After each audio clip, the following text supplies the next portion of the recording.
That one guy just come to your video. Yeah, fuck Shadow. It's always that one guy. I was about to say who it was, but I already know who it is. I'm gonna say Riku. We have no proof. Yeah, we can't be throwing accusations like that. We have no proof. I mean, we're not live. Yeah, we can't be throwing accusations like that. I mean, we are live right now. Oh, hi. How y'all doing? Yo, what up, everybody? What up, chat? How y'all doing? We a little bit late, but it's okay. It's okay. We here. We got the usual suspects in the podcast chat. We got Dream Chaser, Sebastian, Kogan, that local mangaka. What mangaka you be creating, bro? Buck Roger, Luigi Chief. What the freak? Just some emo kid. I can't believe he actually has that name. The name's accurate. like really. I love that name. By Zio, Hustle and Motivate. What up, guys? We got an episode for you guys. Ah, man. All right, let's just we already lay as is. Let's get this started. Welcome everybody, HPMP episode 58. We're on streaming platforms: Spotify, Apple Podcasts, Google Podcasts. We on everything. So if you can't listen to it live or you can't listen to it via YouTube, you got options. I'm making sure to upload the podcast to those platforms as soon as it's over. So yeah, we're gonna start out with introductions. Go right ahead, Sosuke. What up, everybody? It's your boy, the real JRPG god. So skated, bro. Absolutely stupid, but okay. Hey, listen, man. Say what you want. I know what belongs to me. I know you just making up shit. Should go along. Nah, Okay. Oh man. Glad to be back here once again. Here to share some interesting information about two games in particular. And oh shit, is that Blake? Yeah, he probably turned up his mic. This man's probably out of breath right now. All right. Moving on from me. Hello. Right on to Blake. That's appropriate. Move from me right on to Blake. Hello. What? Huh? I just finished. We're doing intros. Are we? Yeah, I yes. thought you guys started 18 minutes ago, huh? Nah. No, we were just talking for most of the time. Yo, it is that time. What's going on, guys? It's the most important member of the Bowtown HD podcast, yo. It's your boy, Westtown HD, back from work, taking my clothes off right now. How is everybody doing? Welcome back. Getting naked, that's what we do. Oh wow. I didn't need to know that. I mean, if it's that type of podcast. Wait, Shadow, are you sick? You sound kind of sick. Nah, I'm pretty. I'm all right. Oh, did you stay up until 2:00 in the morning playing Persona 5 Scramble as well? Like, did you finish? Actually, no. We'll get there when we get there. Riku. What's up, everyone? Riku-san one, the only one here. A little energy today, but it looks like Blake brought. Why y'all so low energy? What y'all been doing? What y'all been doing? I don't know about. That's just them. They vibing right now. I'm here. The pants are off. This is the Pants Off podcast. Let's go. Jesus Christ. Jesus. It's Lord and Savior. Bao. Hey guys, Bao here. Welcome to another episode of Bao and Friends podcast. Yes, sir. Have you here? I'm getting sick of y'all trying to take over this podcast. I don't know what the fuck y'all doing. Y'all trying to steal my titles. Y'all trying to steal my podcast. Like, what is this? What is going on here? Fun podcast planned for you today with some topics about recent JRPG news, Nintendo Direct, and taking Shadow to task over his terrible gaming opinions. Oh, let's get it. Completely right. Completely justified. Better than everybody else's, but okay. Go ahead, Q. Hey guys, I'm back again for the waifus, so yeah, we'll see how this goes. Fingers crossed. Pelvic. What's up? It's your girl, Lady Pelvic. I've been gone, but I have returned. Woo! Alright. You guys know who I am, the actual JRPG god, you know. People out here trying to take shots at the throne. What else is new? But we gonna get into that a little bit later. Alright, so alright, what do we want to start off with? What do you guys want to talk about first? Let's get the big elephant in the room out the way. The one that's in the title. Pyra and Mythra being in Smash. I don't know about you guys, but Are you gonna play Smash? I'm The fixing answer to is play no. Smash at this point.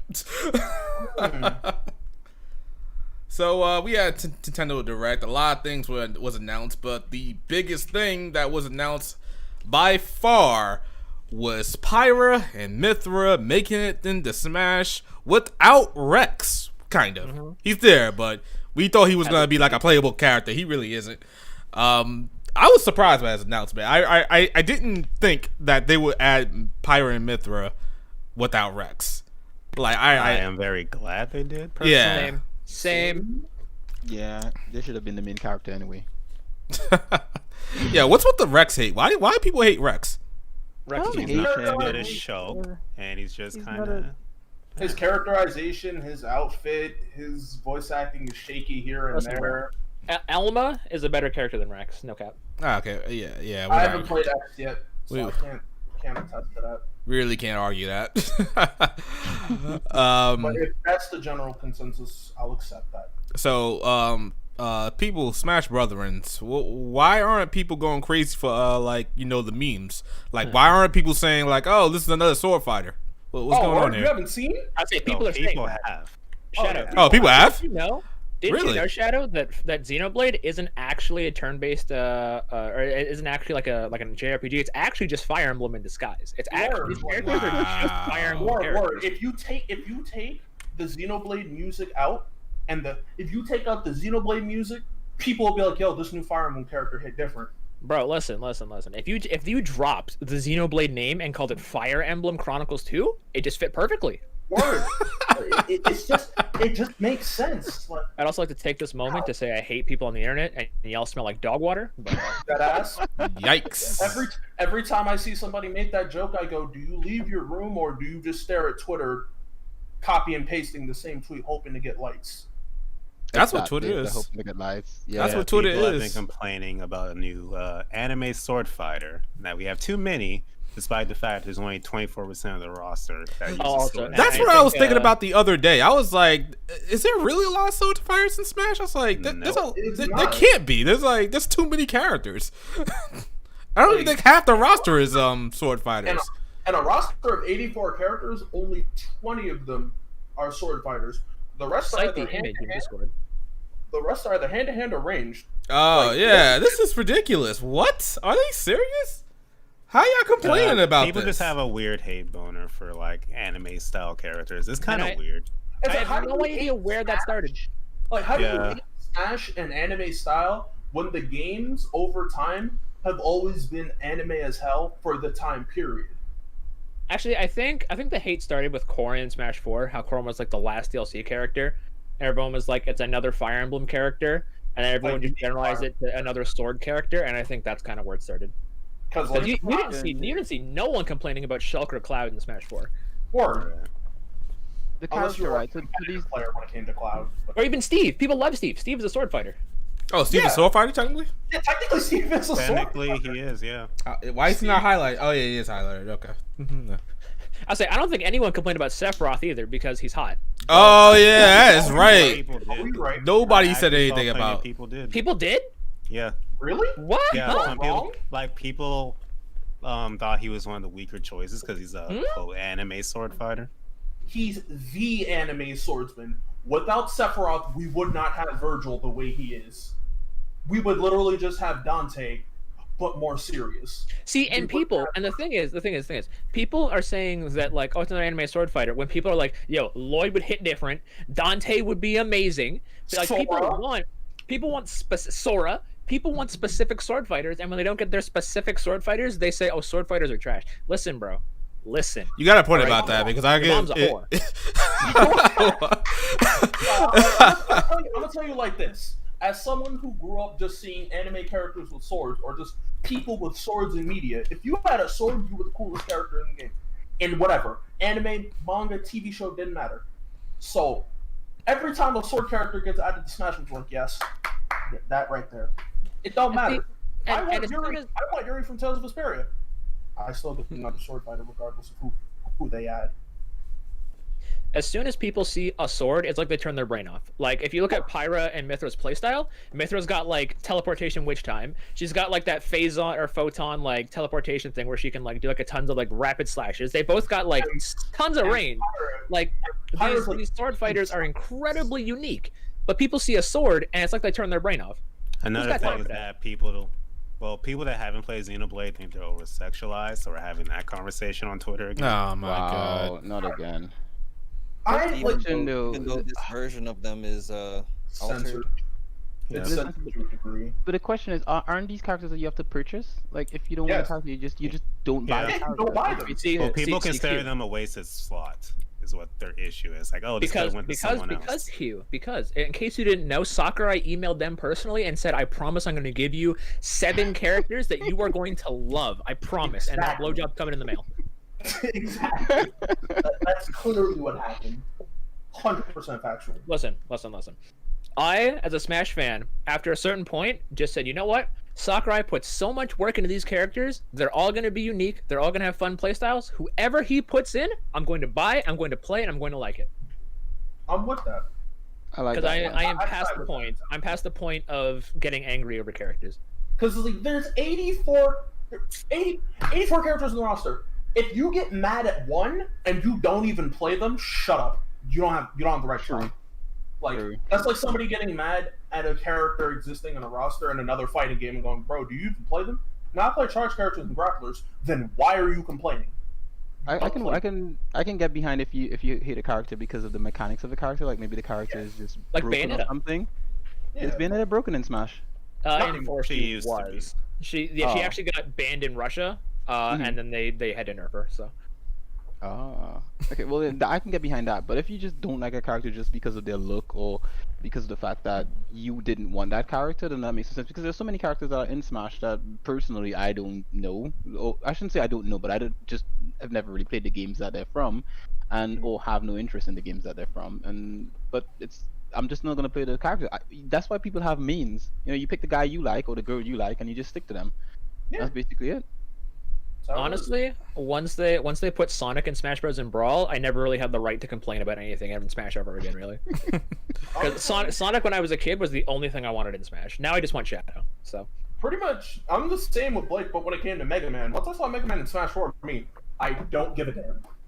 I got happy for other characters, and that was it, but I got Mega Man. Yeah, I can understand where you guys are coming from. There's a lot of characters in Smash. I feel like if your character doesn't make it, it shouldn't be too big of a deal. Of a choice that you didn't particularly agree with doesn't make it or makes it, and you're kind of mad about it, it's not a big deal. You have a lot of characters to choose from. Over 80 characters, it's ridiculous. Right. Going back to they're overly sexualized. It's interesting because even as I was playing Xenoblade Chronicles 2, I was like, Pyra, why are you dressed like that? I was like, why are you dressed like that? And especially Mythra. I was like, yeah, her skirt is way too short. It's like comical. Skirt, is that what we call it? It was like a long t-shirt. Yeah, it's like a one-piece suit or whatever. But it's like, to be fair, the way they're dressed ties into their personalities and how they contrast. It's true. Pyra is more conservative than Mithra. That's why she shows a bit less skin. A bit less, okay. Yeah. But it's weird how I had that thought even when I was playing Xenoblade Chronicles 2. But they covered them up here, and a lot of people, well, as you guys are saying, people seem to mind about it. I'm not mad about it. They still look good. They already with the Smash art style. A lot of people think they look better, actually. To be honest, there's an argument to be had. I'm not even gonna lie. There's an argument to be had on that one. Well, Xenoblade 2's resolution was kind of sus when it first came out, right? Like on the Switch, like it almost looked not like bubbly, but like it definitely felt like it was below 720p at times. Like it felt like even in docked mode, it felt like the resolution was kind of like sus. And now that like we've got like these like full HD models, like they look gorgeous. I just question, like, I can understand why they like covered up Mythra, because even before Mythra even came out as a character, and people were like, "Oh, Mythra can't be in the game because she's a assist trophy or something like that." They changed her. They changed her outfit to put her in Smash, and then they updated the game Xenoblade Chronicles 2 as well. And I thought that kind of makes more sense. But for Pyra, What's funny is that When you say they updated the games in a bit Chronicles 2, did they change outfit in the game itself as well? They gave it to you as an option. yeah, it was optional. Yeah, it was They were optional like, outfit that you could use. get access to Mithra's Smash result. Yeah. Okay, that makes sense. Apparently, Yeah. people are horny for stockings. Well, stockings are cool. But the thing is that I think with Smash, why should you worry about the character outfit? I mean, personally, I prefer the That's original, what. but this is like a reinvented character for this game, so like the outfit should match the type of game, because each character, I don't think the characters look like all the characters that come to Smash look exactly like how they look in their source material. Like there's some sort of like creative, sort of like choices made for the game specifically. Like a good example of that's like Duck Hunt and Pit before like Pit got his new game. Like they had to just work with the pixels and just kind of up-res them. Yeah. I also don't, I just don't understand why they had to why did they even have to cover up Pyra really?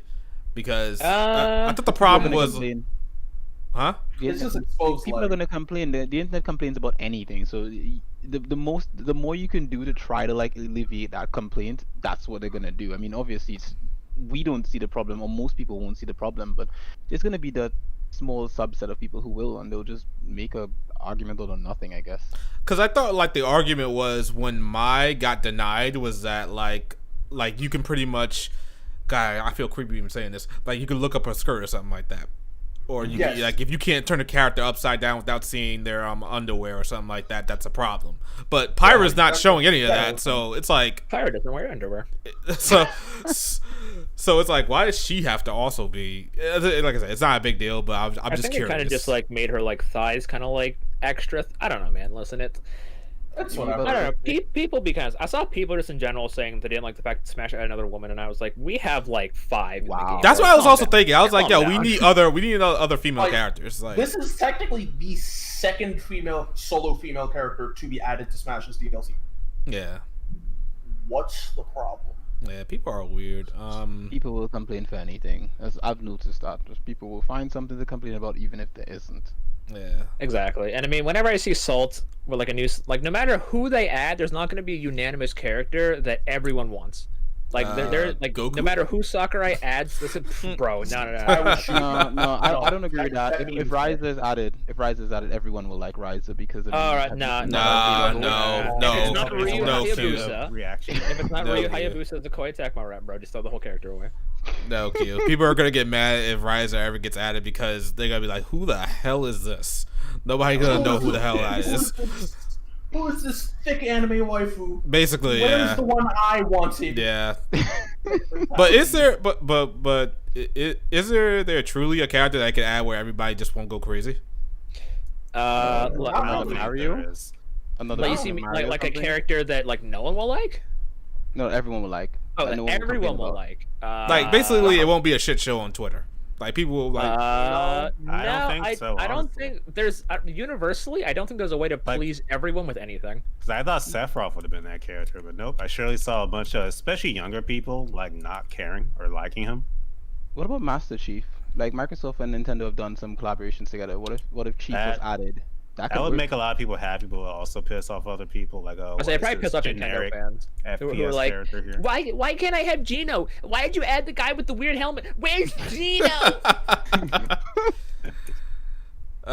We got super chat from DJ King Gaming. The zero rating demand cover of partly exposed butt. Is that what it is? Yeah, like the Seto rating is basically, bro. Is that too much? Nah. Redo the whole character design. If I'm remembering correctly, back in Smash 4, they had to redo a trophy for Wonder Pink. Like they had to just black out the underneath of her skirt because you could see what she was wearing underneath. So they were just like, nah. But what's crazy is like if you're gonna do that, if you're so concerned about it, why don't you just black it out? That's what they had to do. You know what's funny? They banned that. That's fine. That Tharja trophy. Yeah, the Tharja trophy. They just took it complete. It's in the files for 3DS and Wii U. It's just not in the game though. Wait, why is it out? Just dropped it. Too sexy. What? Huh? What? That doesn't make any sense to me. I know. Wait, I gotta see this. I'm kind of surprised that he was racist. Can somebody read that super chat for me? If you got it up. Waluigi is the only people character will rejoice for. No, because a lot of people actually hate Waluigi too. I'm gonna save this, Blake. Thank you. I'm surprised the human race is next. How is that bad? How is that bad? I don't get it. How is what bad? You see the detail of butt cheeks and the implied thong. Nope. Oh my Nope, god. can't do that. Can't have Can't do that. Why can't you just alter it then? Like, give her a bigger, like, you know, underwear or something like that. I agree. Oh, a bigger underwear. Just gift our to granny panties. Yeah, exactly. That's what I'm saying. Like, yo, give her something like that. Yeah. Why do you have to take take out? fans going, why did Smash violate my waifu? Oh man, you ain't wrong. You ain't wrong. Ah man. The way people get bent out of shape for some characters being slightly sexy or anything like that, I'm surprised people have just like stop having sex and just died out as a human race and just, you know, take a video or something. You can't please everybody, but you can't disappoint everybody at the same time. We got super chat from. Yeah, let me read this real quick. Oh, wow. We got super chat from Neo Mimo Propaganda Reviews. Love you guys. Thank you, man. Appreciate it, man. We appreciate all the love you guys give us. Oh man, that's nice. Another thing as well with Smash is like they seem really fixated on keeping the rating down this time around, where Brawl was rated T. And I don't know why they suddenly are afraid to make it T after they added Bayonetta. I was like, y'all have Bayonetta in the game. Just go for the T rating. Come on. Well, I feel like if they already have the rating, they don't want to drive it up. Like, what is that gonna do if you drive up the rating? In 2020, that's really not gonna affect much. Well, think about it from this way: they still want to be able to sell Smash to kids. Like, it is primarily a kids game. You think kids aren't still like you think parents aren't gonna get the game Smash? They're gonna look at that game and be like, oh yeah, here, take it. Parents don't even. I don't even think parents consider that kind of stuff. Like, your kid says they want something. Most parents are just gonna be like, okay, exactly. Timmy says he wants this, Timmy gets it. It's not like I get that. Here's a good example. Do you guys see how much GTA still sells? Exactly. Oh yeah, exactly. Yes. GTA 5 is sold over 13 million, I think. And you know most of those players are kids. Like, you just know that. I think last year it sold the most it has sold since the first year it came out. That's ridiculous. Wow. It doesn't make any sense. It's not going to impact sales at all. What is it going to impact? Like, I guess what, sponsorships or something like that? If their game isn't rated for everyone, kids are still going to buy. Are still going to get their hand on it. It's big enough. I think it also might be more of an issue of the game is already out there. Yeah. It's like, oh, this game is rated E, but then we add this rated T DLC character. I don't know if that could create an issue or something, but maybe. I think they're just trying to play safe.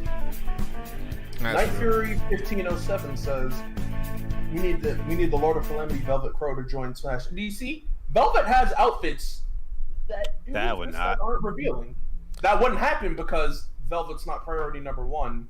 She isn't Mr. Tails. Yeah, she's not gonna. I don't think, unless they were somehow porting Berseria to Switch, but I feel like Berseria is a little dated at this point. Absolutely. And like, if you're not like the face of Tails, or if you're not a new character from like Arise, they probably wouldn't choose you.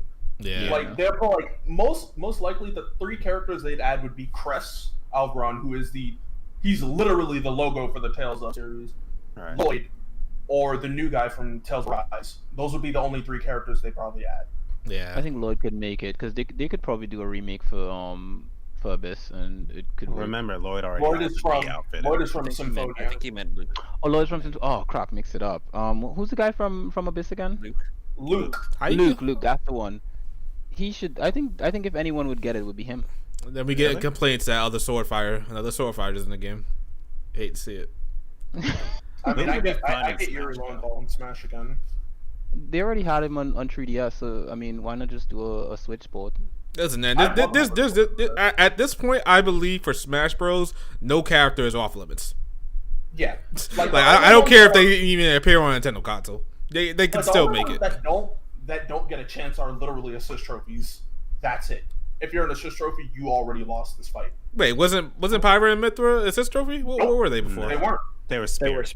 Oh, they were spirits. Same with Min Min. Spirits don't deconfirm because Min Min is still a spirit. Has two spirits. The one you got before she came out, and you can still get in game, and the one you get for clearing the arcade run. So no assist trophy has ever become a character. Not in the same game.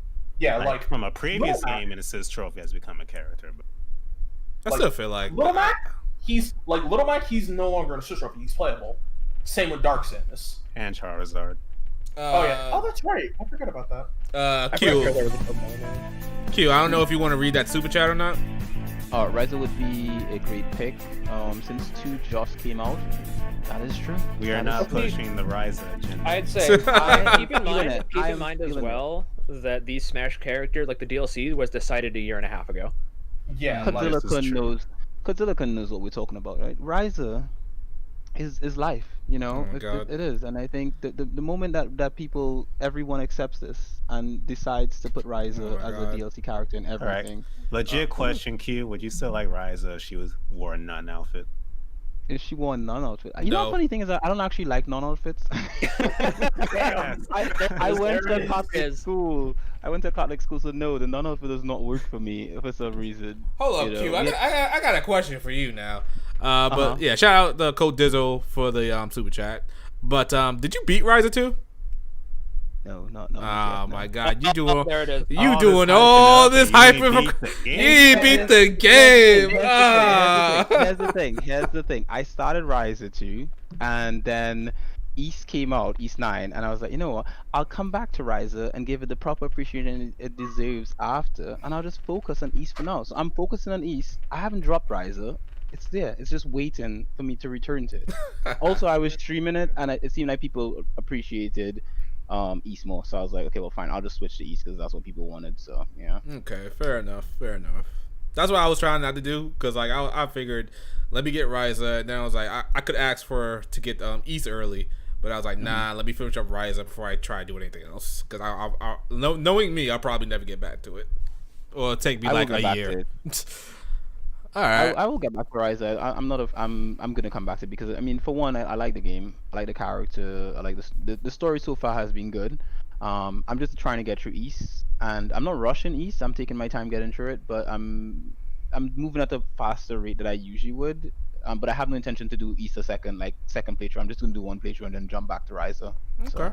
all right, cool. We got a super chat from Luigi Chief. Is my nickname? Is our nickname that bad? No, it's not bad. That's Shadow. It's butchering your name. Did I say it wrong? What did I say? Just shadowed on. You said Luigi Chef in the beginning of the stream. Oh, my bad. I can't see. Yeah. Any final thoughts on Pyra and Mithra and Smash? I Great can't wait. additions. Can't wait. When are they coming out? Though, if people are this mad about Pyra and Mithra, about quote-unquote anime sword fighter, can you imagine if they added Adol or Rainbow, who would be like, who the fuck are these people? Why the fuck are they in my Smash game? Yeah. Also, I want to point out that it's 2 characters in one, so really we were getting 7 characters this thing. You were getting listen, it's what, like $5 and you get 2 characters? Hello? Mm-hmm. Smash fans don't deserve to eat. I'll tell you what. Bro, listen. Smash fans already got a really bad rap. Really bad. They like the worst fan base, aren't they? Not the worst, but I'd say they're one of the whiniest fans. I think just Nintendo fans. Yo, y'all see that Persona Phantom Thieves bullshit going around about how they're trying to it's like to Nintendo talking about like greed and stuff. So fun fact: the voice actors for the Phantom Thieves replied and say, "Yeah, we didn't do that. We don't condone this. We don't know who these guys are. Don't listen to them." So yeah, I don't. Just, when I read that, I was like, "Good fucking lord!" Some teenager in his basement thinks he's so cool right now, and just. Sometimes, just humanity. All right. One Smash related question. I think we have 2 more characters for this fighter pass or something like that. Yeah, man. Do you guys think it's gonna be another character after that?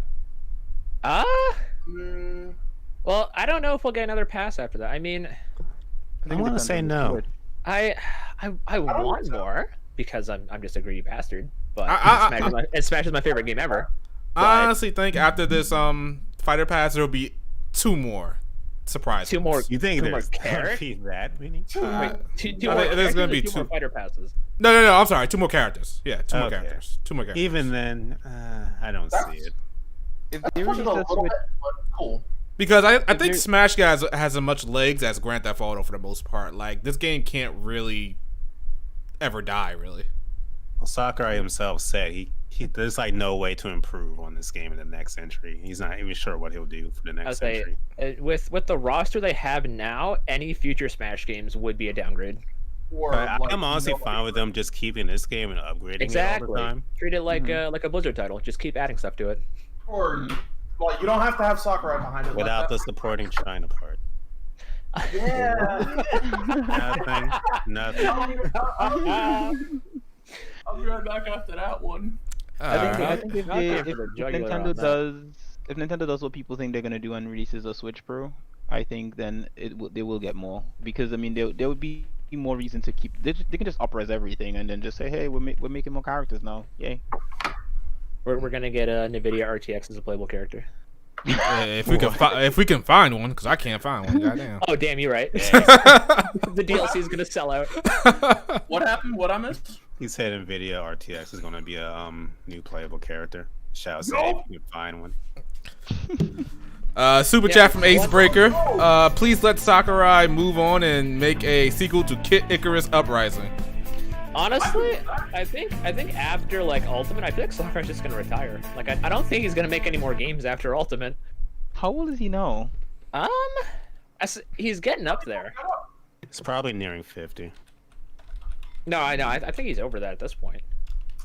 Is my dad older than Sakurai? He's 50. Oh, hey, my That's dad not turned 50 in old. a few days. Daddy's He's not that old. Yeah. Yeah, he is. He just Well- takes care of his body. You say that, but I think it was Smash 4 where he like injured his arm because he was working too much. Yeah, well, I mean, he just needs to be a bit more delicate. And Yeah. Sakurai doesn't know the meaning of the word. Sakurai is the same man who keeps adding characters with 50-foot long forward smashes. Delicacy isn't delicate isn't in his vocabulary. One last thing I'll say though about Pyra Mythra's trailer is that the end part where they're interacting with Shulk, that is like one of my favorite things out of any of the Smash Bros. Trailers. That's such a fantastic reference to the DLC they had for Chronicles 2, and it just makes you wonder, or makes you think about how cool it'd be if they had like a Xenoblade Chronicles X rep in there. You just had all three of them. Here's a quick question. Do you think it would be possible for me to get a used copy of Smash Online? I don't want to put Oh my gosh! Yeah, With how yes. long it's been? Probably. I say it go on sale for probably about 40 often.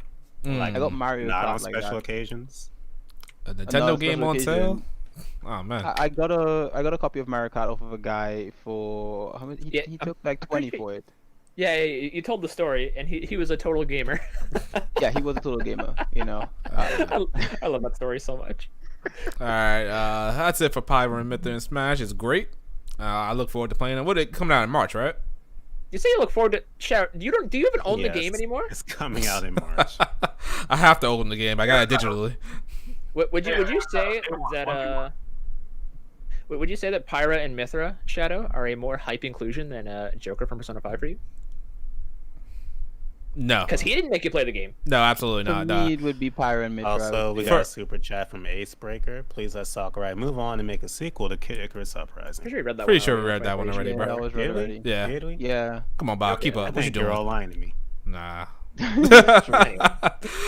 But yeah, Joker was just completely out of nowhere. Like I would have never expected that. Like if you showed me Pyra and Mithra first, like back then, I would have been like, oh, that's pretty cool. That's awesome. I would have never have thought Joker would make it in Same. Smash. I mean, I would have thought a Shin Megami Tensei character before a Persona character, just because Shin Megami Tensei's on the 3DSs, whereas Persona, I guess, is for the most part has been exclusive to Sony, and I think now, so I think they're gonna lose their exclusivity with any future Persona titles. Well, at the time, Q2 was on the 3DS, so Joker has been on Nintendo console before his. I don't even think that's a requirement at this point. I really don't. I think anybody can just make it into it. Requirement. Remember, Cloud broke that rule hard. No, he did not. Cloud was on Nintendo console. I still. What was he on Yeah, again? the 7 Chain of HD Memories. Oh my god! Does that Every really character count? so far has been Oh on my Nintendo God. console. That doesn't count. And True.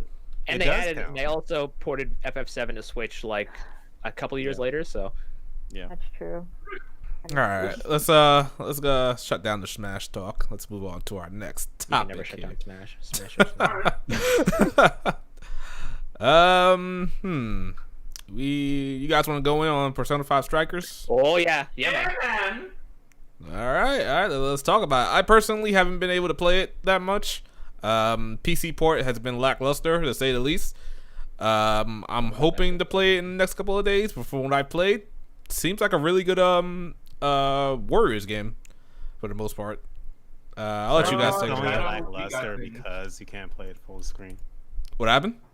Are you calling it lackluster just because you can't play it full screen? No. I'm just calling the PC release lackluster. I'm not calling Yeah, the that's game. what I'm lackluster. saying. Like just Wait, because of that, You you're can't gonna Well- play the whole full port? screen? on the Yeah, I PC can't. port? I can't play full screen. It's weird Why? because the game just crashes or it leaves it on a black screen whenever I go. Okay, full so screen. I made the right call to get it on PS5 and not Steam. Well, I haven't had that issue personally. Oh, so Shadow's rig is just old. Gotcha. Yeah, okay. I mean It technically is. that could be it, but I'm seeing a lot of people having the same problems, and they have like 2070s, 30s. So I don't know what's going on here. I'm glad that I can play the game at all, really. So what are you guys thinking about Strikers? What's going on? What's those thought process? here? Oh man. What the Great. first? Great game. So, I played it as soon as it dropped at midnight on Thursday. I played it 11 and a half hours within the first 24 hours of it coming out. The game, it's weird.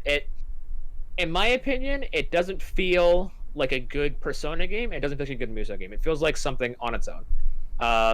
Because, for example, like there's no social links in it, and like the actual daytime, like the way the days count down, they have no penalty from going in and out of jails. So you can literally just go in and out as many times in a day as you want. There's like no penalty, no rush. So in that sense, it doesn't feel like Persona. There's also no social links whatsoever, and the bonding events are very, very watered down in comparison to Persona. And then on the Muso side of things, there's not normally a whole lot of enemies on screen in the traditional sense. A lot of like the smaller battles are over within seconds of starting, if you know what you're doing at least. And the actual like boss fights, I don't know how many of you guys have played any of the boss fights. I won't like spoil like what happens in them, but the boss fights are. I remember Bao said he didn't like Hyrule Warriors because, or he did. The aspect he didn't like about Hyrule Warriors was the bosses like break up the flow of combat. Bosses in Strikers are probably one of the worst things about it. I do not like the boss fights in Strikers. They feel really, really like they. Jank. I say jank. I don't want to be that guy and say they feel like Dark Souls, but they kind of feel. Hard. If you're not dodge rolling and like perfect parry, not perfect. If you're not dodge rolling and then like conserving your skills, and also your party members. I remember playing this game, and someone in my chat said, "Hey, yo, the party members are actually useful, unlike in other Warriors games. Like they don't kill themselves." I saw 3 of my party members run up on a boss and all die in quick succession. These party members are dumb as a sack of doornails. I thought from what I played, the party members were pretty useful. Because Just- I'll say this just for the Musou games I've played, mostly they're useless. Like party members, they're pretty much useless. What, you played Dynasty Warriors 9. The whole game's useless. I like how you said I played Dynasty Warriors. I downloaded it for like 2 seconds, so that it was terrible, and that was it. Listen. Samurai Warriors 5 drops. We're gonna talk about that. No, it just I'm liking it so far, but I'm curious to how my opinions will waver as I play through the game. Another thing that I don't really like too much about it in comparison to other Muso games, the way a general like Warriors title works is it starts you off with a small handful of characters. Every stage you get new characters and it introduces you to more and more and more. So you're always getting like new play styles. It's always keeping combat fresh. It's to minimize the repetitiveness of it, basically. Strikers, after like the first initial like tutorial, they give you all the characters off the bat, aside from like I think the new guy Wolf. They don't give him to you till a bit later. So you get all your characters off the like right from the get. And there's not a whole lot of combos to unlock. You can unlock most of the combos by like the second part of the game.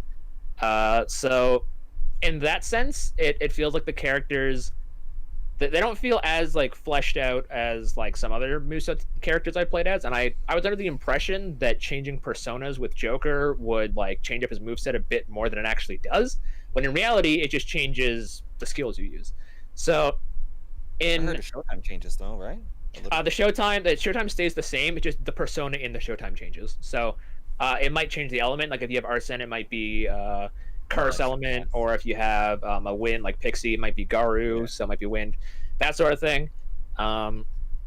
So in that sense, I'm curious about what other people are going to think about it, because I know, like Shadow said, one of the things he doesn't like about Muso games is they get repetitive. And I'm curious to see if he'll say that like the battles in Strikers feel repetitive because you have like next to like you've got a really small contained roster of playable characters, so it probably will get a bit more repetitive than your standard Muso. So I'm curious how. I mean, most people like Shadow that find Muso games repetitive will probably play this game for the game or for the actual story itself, because that's probably if this game was like a spin-off or something or not a sequel to Persona 5, I don't think Shadow would have picked it up. But I think the story is probably the most interesting thing. The story is the selling point. They made sure to market it as a sequel to Persona 5 so that people would pick it up. Because if this was, like, for example, like the Q series, I don't know what the series is, what the sales are like on that, but because it's just like a random crossover, people who just played Persona 5 probably aren't going to have a whole lot of interest in playing a game that's on a 3DS that's not really at all similar to. So, overall, I'm liking Strikers as a whole. I'm just... It doesn't feel like a Muso game to me in general. It kind of just feels like its own like action RPG that has enemies on, like a lot of enemies on screen, but same like how Devil May Cry 5 has Legendary Dark Knight, where you have like tons of enemies on screen at once, but it's not a Muso game. So I wouldn't classify Strikers as a Muso game. I just classify it as like an action game, kind of almost similar to like Tales of, because Muso games are very button mashy. In Strikers, I cannot very often, or not very often, is it that I can pull off a really good combo, because it feels like every time I hit something, something hits me in the back of the head. So there's always a lot going on, and enemies are not very easy to take down. So it definitely doesn't feel like a laid-back Muso type of game. But overall, I'm liking it so far. Sounds like what every Muso game should be.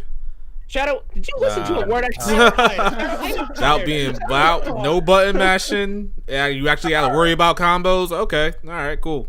All right, now I'd like to explain my feelings on the game so far, especially after having beaten the second jail during the podcast. Good. The game's fun. The game's like a lot of fun to me. I like the hopping between party members during combat to use different skills. The level, like, my brain's all over the place, but like the level design is really nice. You can explore these sprawling areas with like shadows and stuff. There's like climbing. There's a lot of verticality. The second house actually has some nice platforming elements to it here and there, but you don't really lose anything. You just kind of fall into an encounter and that's it. The story so far is good. I'm waiting for more to happen because, like in regular Persona 5, it starts off with, oh, I wonder what's going on. Maybe we should keep looking into it, and then it just progresses from there. Everything, like, I'm playing on hard, so, like, things are a little bit more different to me. This definitely isn't... This feels like Muso and this are not the same thing. This feels like Raito 3 if Atlas decided to take the design philosophy they had with Shin Megami Tensei 4 and apply it to this. It can be very punishing, especially if you just sit there and try to, like, hammer away at the square button just to kill a bunch of enemies. You will get caught mid-combo and you will get hit with a weakness. Like, you have to actually focus on what your team looks like and not, oh, well, I like An, Makoto, and Haru, so I'll bring those three, and then they die 4 seconds later because each of them got hit with a weakness, and now you're damn near down to the bone on health and SP because you made that decision. You actually have to think about who you bring into battle.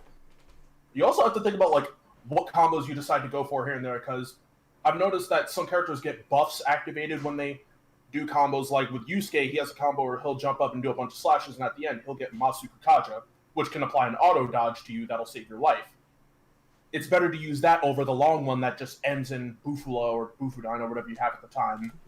An has Tarunda on one of her combos that just immediately makes life a little bit easier.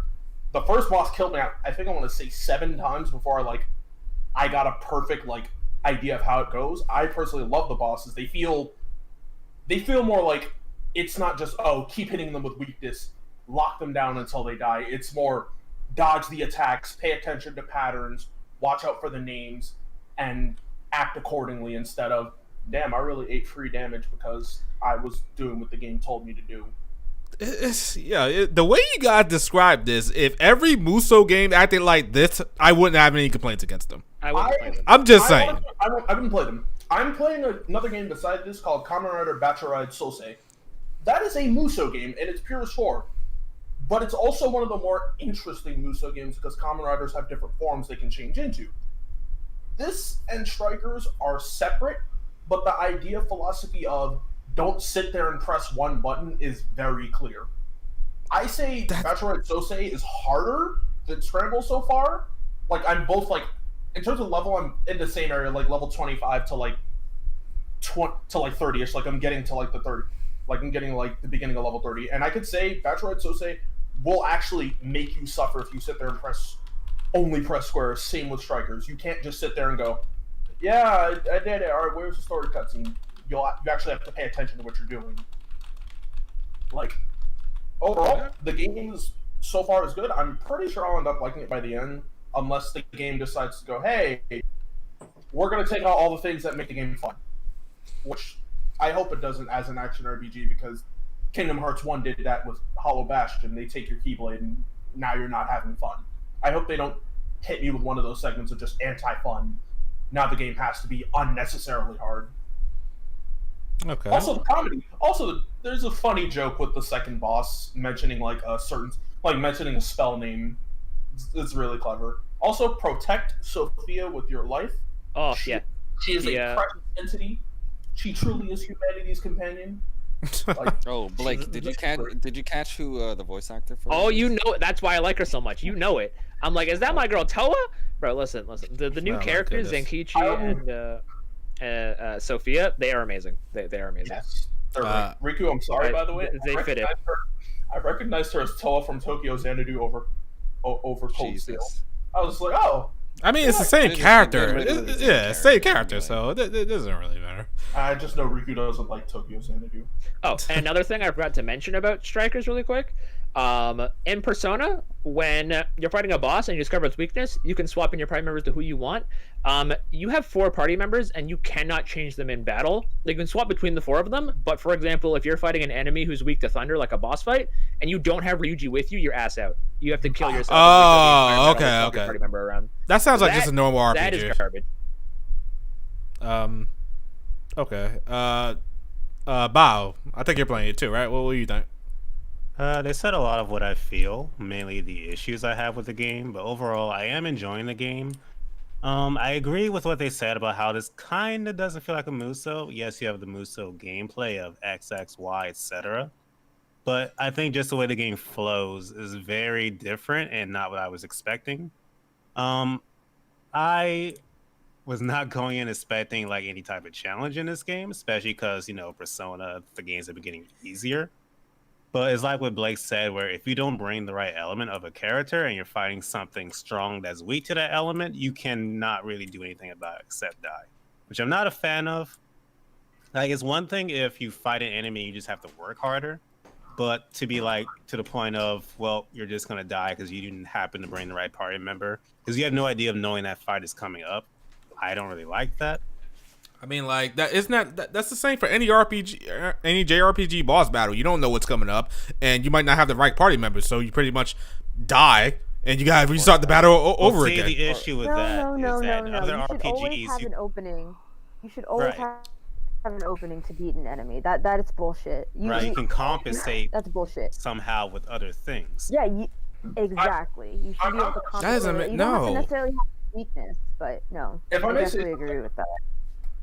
if I may say something real quick, you can tell what one party member you'll need throughout the entire dungeon based on how the arc is structured so far. Like, it's been following for the first 2. I've known exactly what one character needs to stay in my party at all times, while the other 2 get swapped out.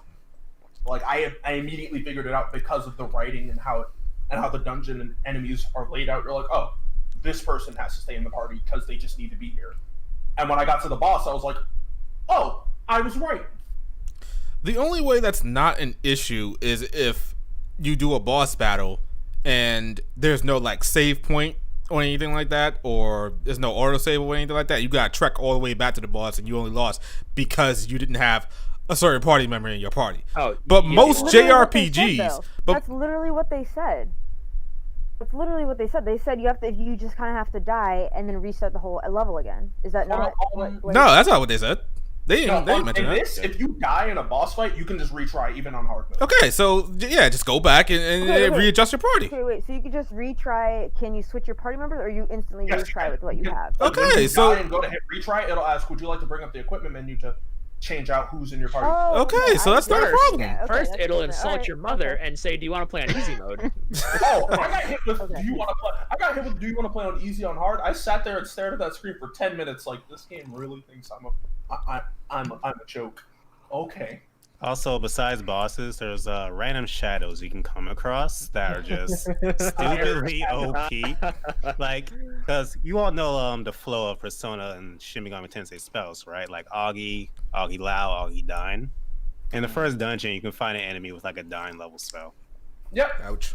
It was the teddy bear. Do they give you I died one hit. That's that shit, and I walked away. Do you give, I'll come back to that another date. do they give extra EXP and stuff like that for beating them or something?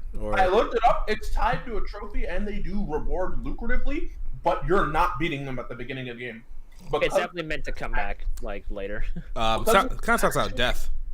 Because this is an action game, That's what I was AoEs thinking. exist. Okay. I got hit by God Hand, and my whole party died, and I went to bed. But the What- game is good besides these small little nitpicks. Like, it really does feel like I'm playing a sequel to Persona 5 at times, because when you're like exploring and in dialogue, it's like, wow, I'm just playing Persona, and it's weird, because it's not really a main Persona game. And also, the dialogue is a lot funnier than I was expecting it to be. And the new characters, Sophie and Wolf, forgot his real name. They're actually really, they fit in really well with the rest of the cast, and they're both really enduring. Will you please stop saying that with such a smile on your face? No. All right, I can't wait to get Also, to that. it also kind of feels like you can tell that Atlas kind of had the idea for this game a long time ago, because this feels almost like what Persona 5 was supposed to be. Yeah, P5 was originally going to be an action game, but then they were like, this isn't working for what we want to do for mainline. So they saved it for this. Okay. I think if P5 was an action game, that'd be a huge problem. People couldn't handle that.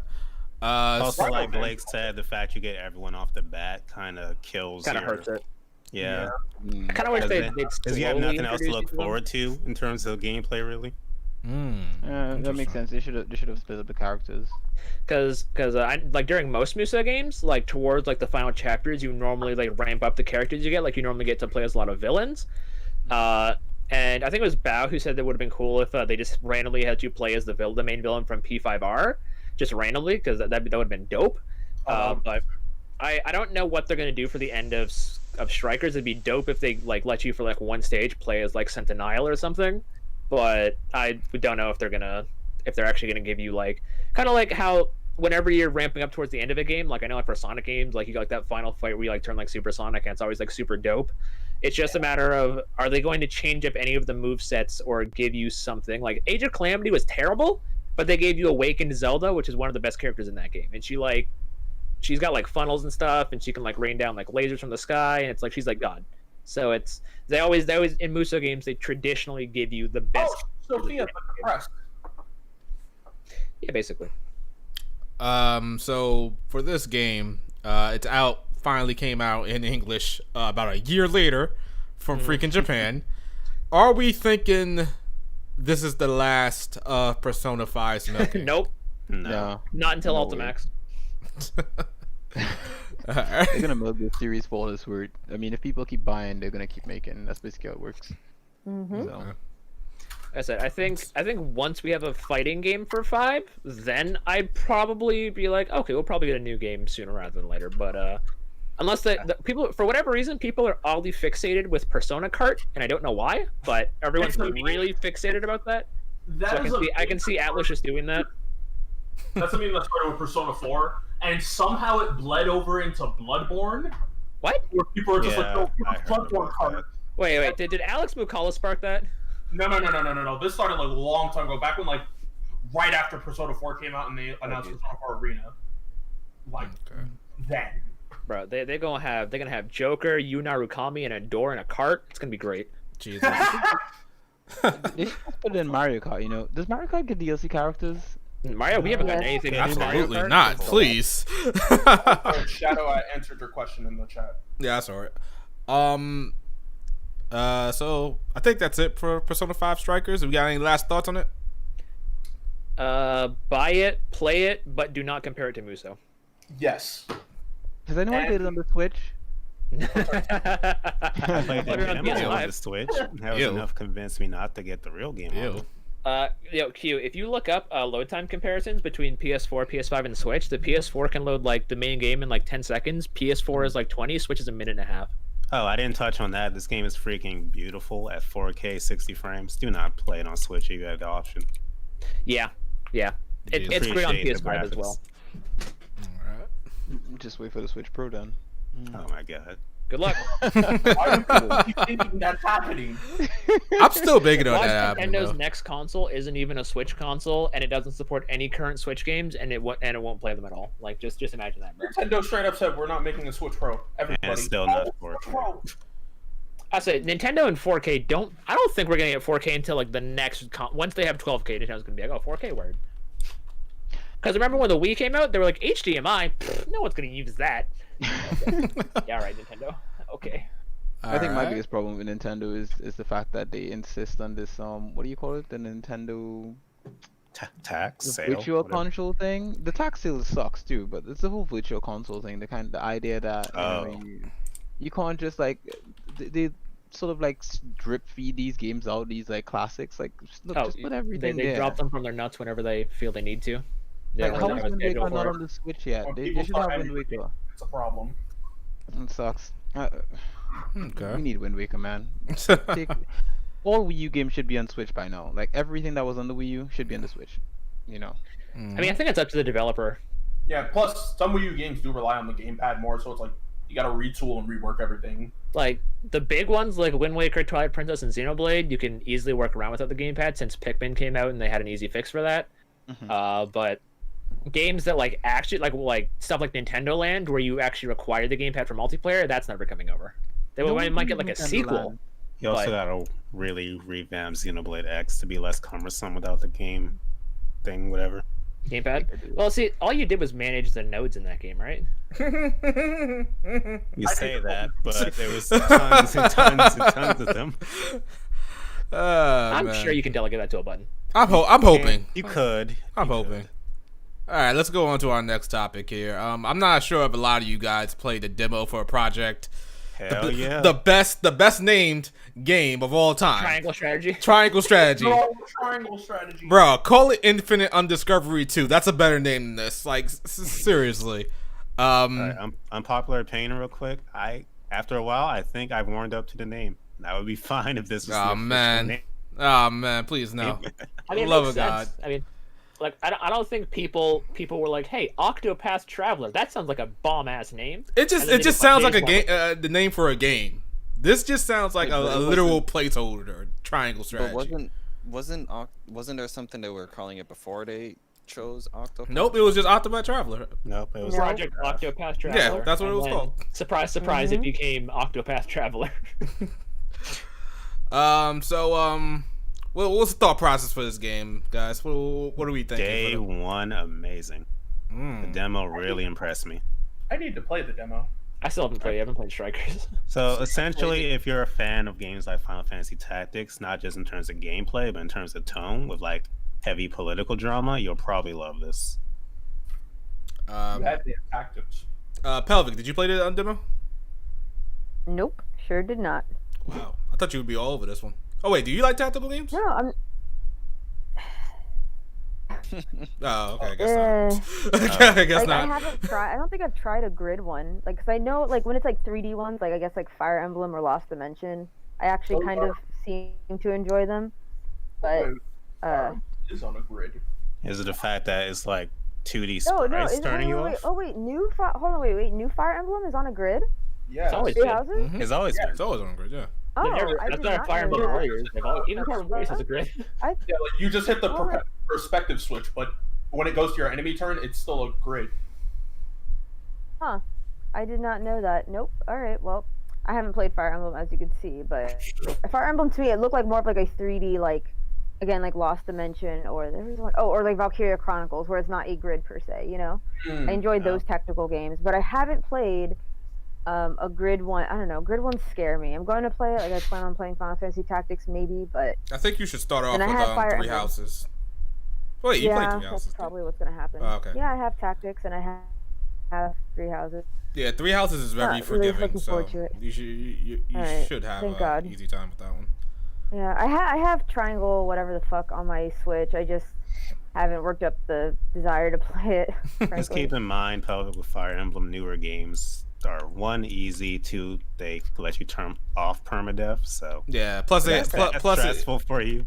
Plus the game can like you Perfect. can redo your last turn or something like that. You can go Oh, up you to like can 10 spend turns. turns. So it's like Yeah, there's give really you no Zaward. fear. Yeah. Love it. So for this game personally, I didn't finish the demo. I played it for a little bit. Mostly because I'm only interested in beating Final Fantasy 9 at this point. Like I haven't been too big on any other game right now. But for what I've played, this seems to be a really sound strategy RPG. I think the problems I got with the game are just nitpicks. I think during cutscenes you need like character portraits so we can see like who the hell is talking and stuff like that. I know there's a button that you can pull up the profile and you can see who it is, and they give you like a brief summary of who the person is. But I think character portraits for the cutscenes will go a long way, especially since the art style is very, very good. The 2D sprite work, magnificent. Always love it. It's interesting that they're not using MP, but they're using TP on this one. So it's basically the same as MP when you get right down to it. Like you only use a certain number of skills so many times in the battle anyway. And I think you can replenish TP per turn. Not sure. Yeah, you can. Yeah. The game is really challenging because it seems like Square Enix is doing the right thing when it comes to the demos, I guess, because they're putting them out on the hardest difficulty or something like that, so you can really engage with the game and see what it's all about and utilize all the mechanics rather than probably just going up to each enemy and just hitting the attack button and just killing everything. You really gotta use everything to your advantage. There's like field hazards that you can use. Like I know in one battle, you had to hit these pillars and then like you can explode a house, and everybody in your anybody in that raid pretty much got damaged for a lot. There's also choices in this game, which is part of the triangle thing. It's sort of like Shin Megami Tensei when it comes to like law, chaos, neutral. It's kind of like that, but it's just like the scales tip in either one direction and balance, I believe. Sometimes you gotta persuade other party members to do certain things. Like it kind of reminds me of Game of Thrones, really. The whole story. They wanted you to give up your leader for the most part, so you could stop the bloodshed for the most part, or not get destroyed. But you had to go and persuade other party members to either be for or against that action, which I find pretty awesome. This game seems like a really good game to play when it drops. Like Bao says, a day one for me. Absolutely. It's taking over for Disgaea. It's grid based.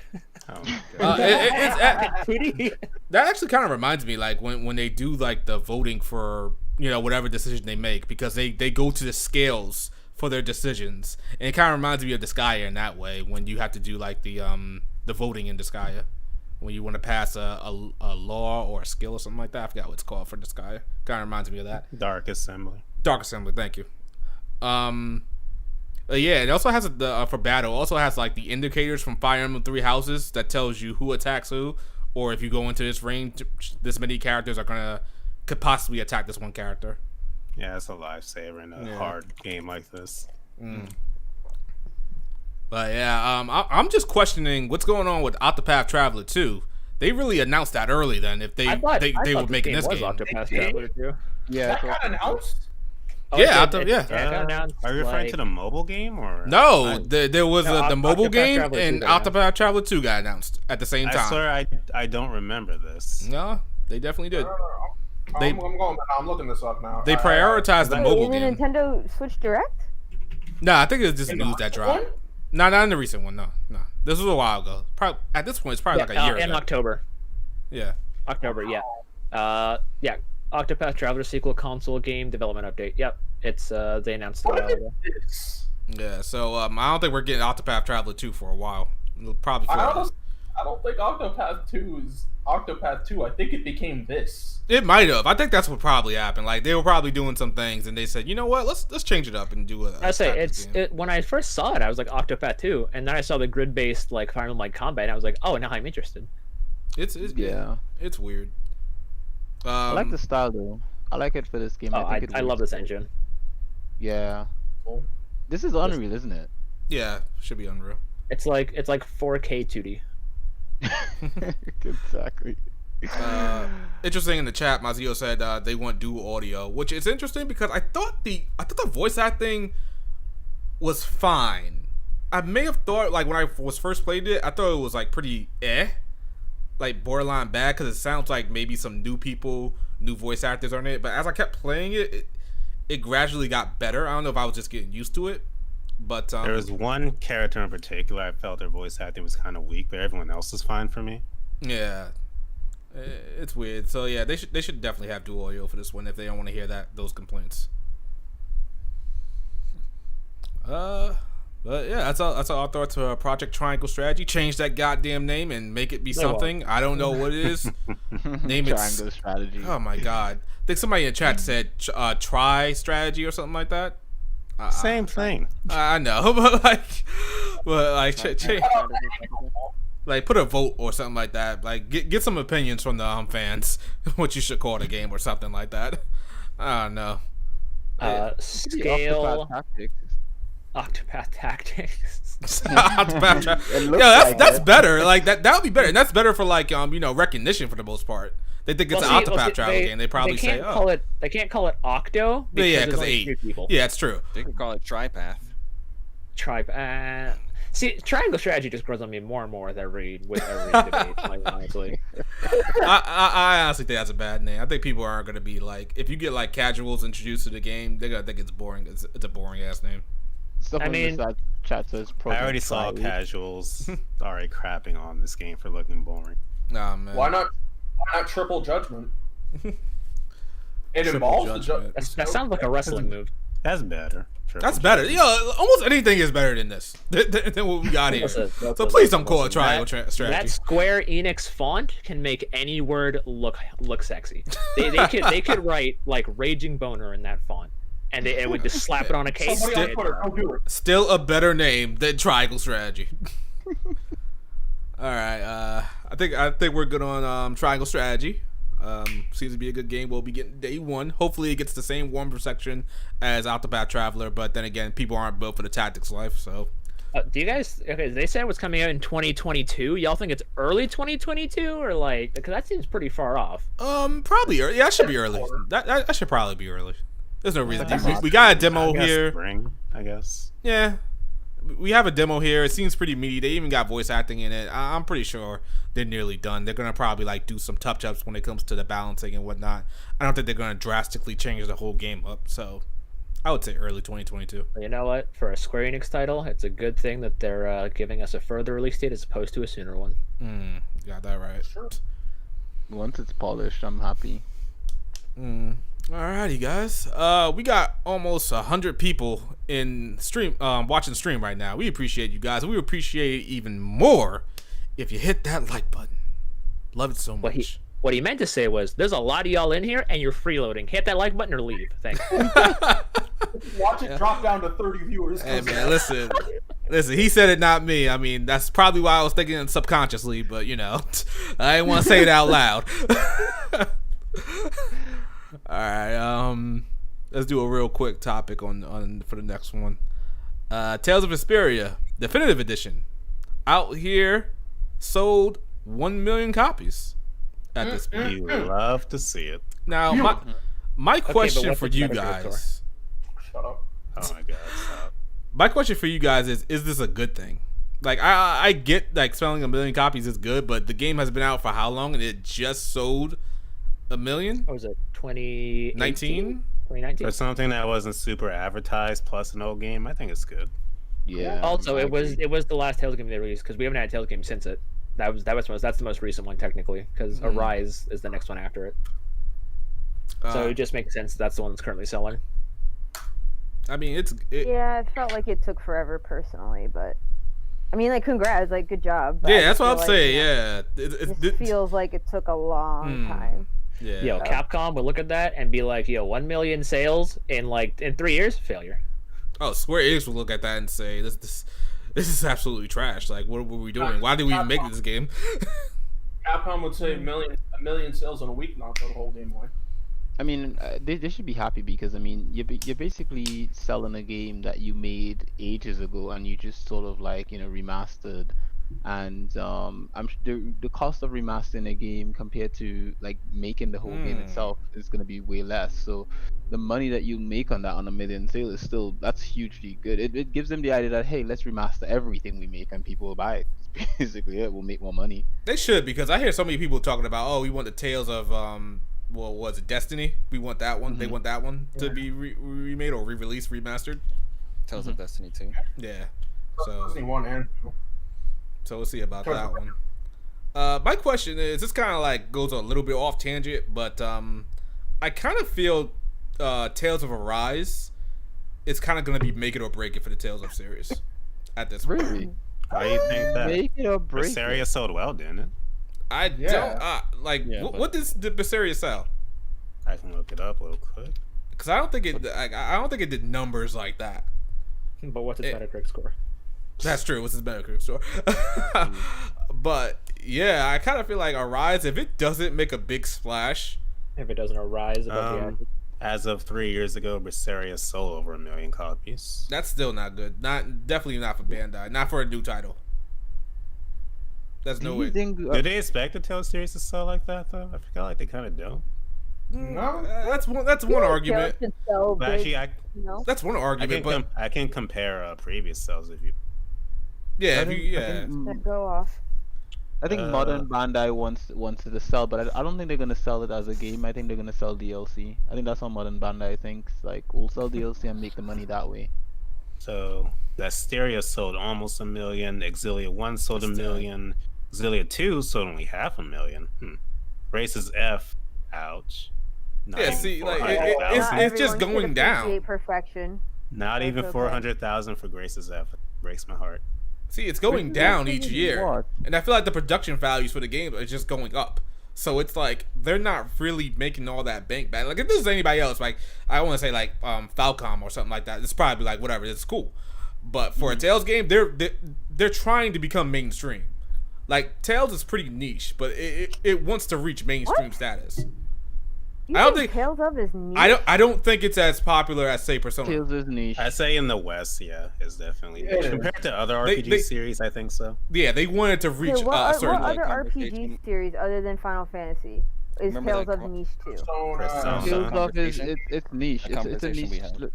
I've had conversations with people who play who know, like, you can tell them like Final Fantasy and they're like, they know what that is, but then you mention Tales of and they're like, what is that? Exactly. They at least want people to know it like that. It ain't gotta be great. It ain't gotta be amazing, but they want that recognition at least. You gotta assume. like one of my closest friends. Before Persona 5, you think Persona was bigger than Tales of? Before Yes. Persona 5 anything? Started with Yeah. 4. Yes. Yeah. Before that, Persona 4 no. Golden, Yeah.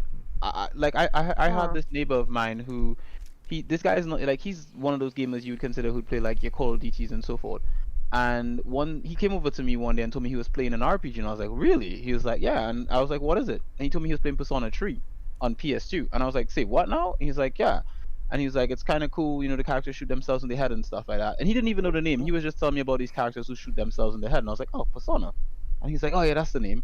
So I think the Persona games have a bit more. I mentioned Tales of, and he didn't even know what that is. So I think the Tales series is niche. Also, the reason why Grace's F sold so poorly, I mean, the PS4 came out like a year after that was released, Grace's F. So like, yeah. Plus, They need to Grace's put F came out like when after there was a huge drought of no Tales of games releasing in the West. So it was like the first one that came out in like years. I want to say like 8 years. Well, and it was actually like a remake or whatever, because originally it was on the Wii.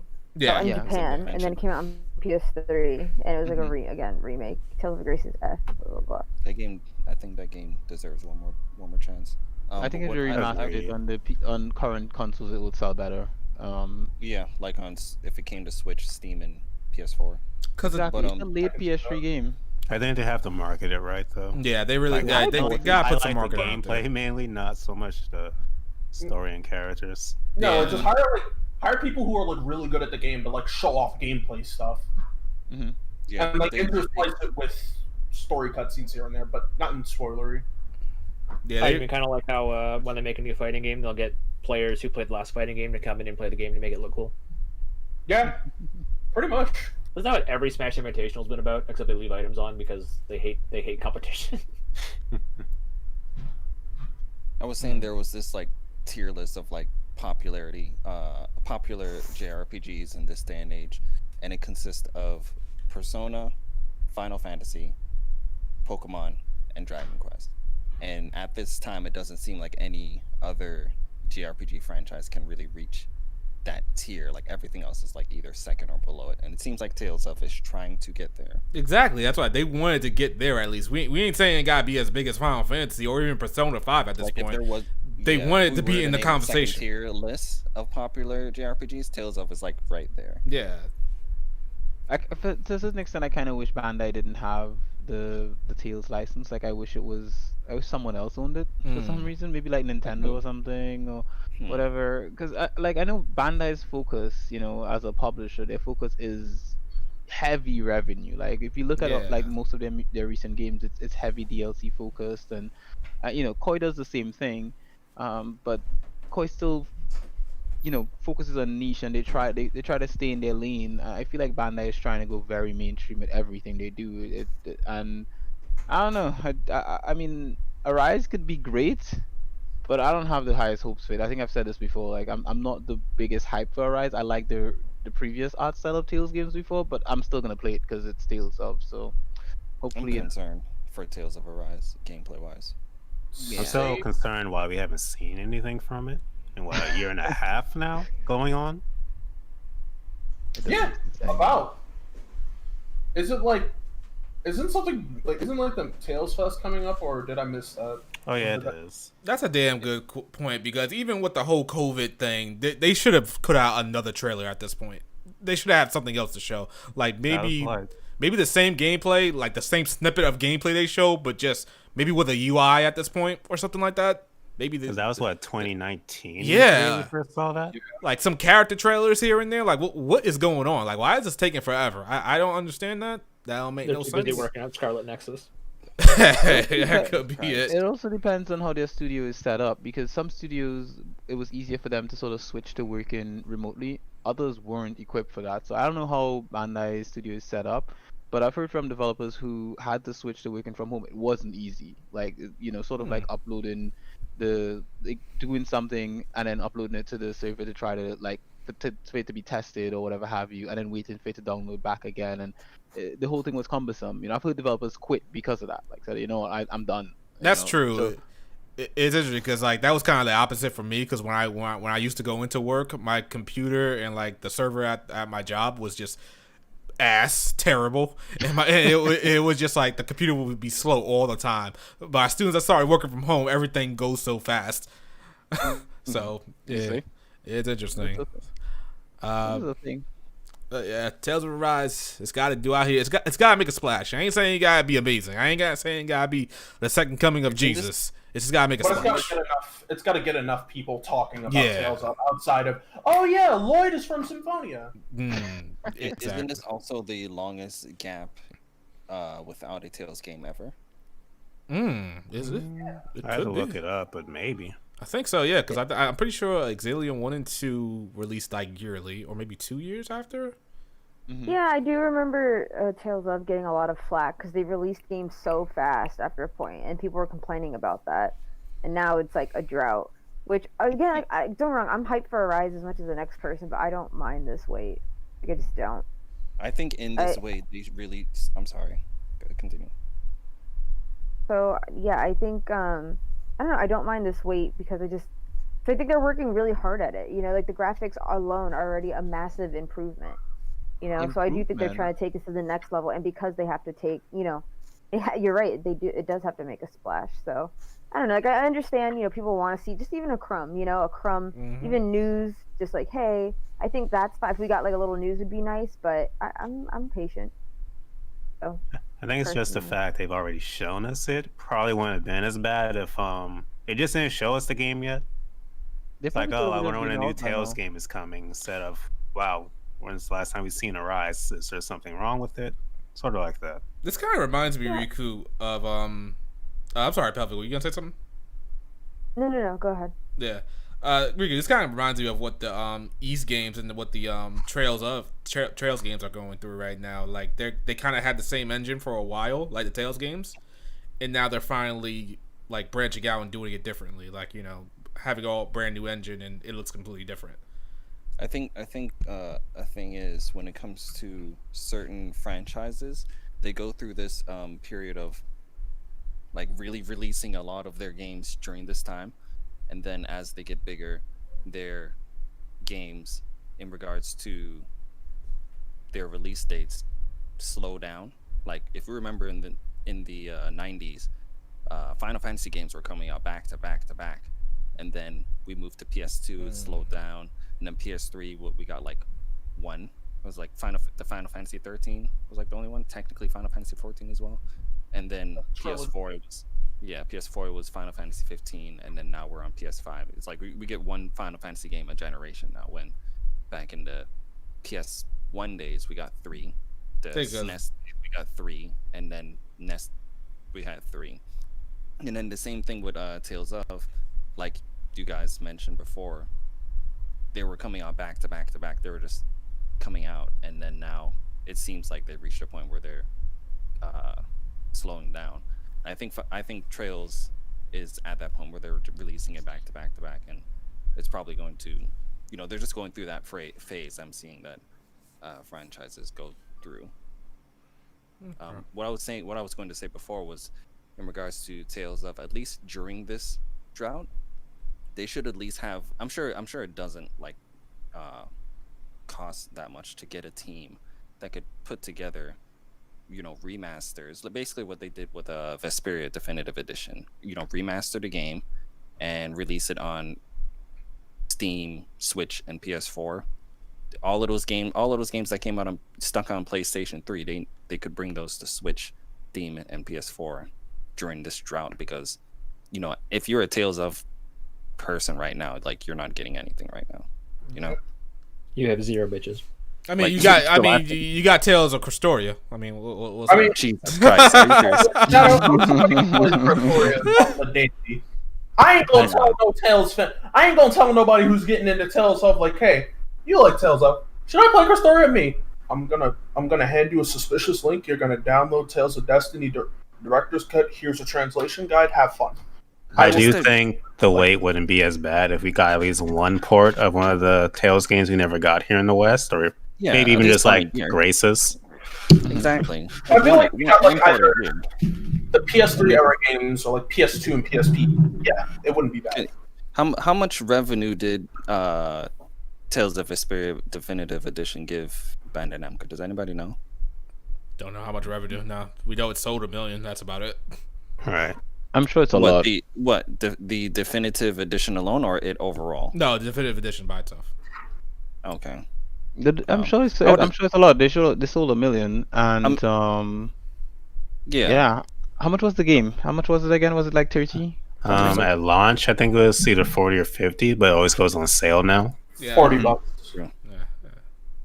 They made money. Yeah, they could be making.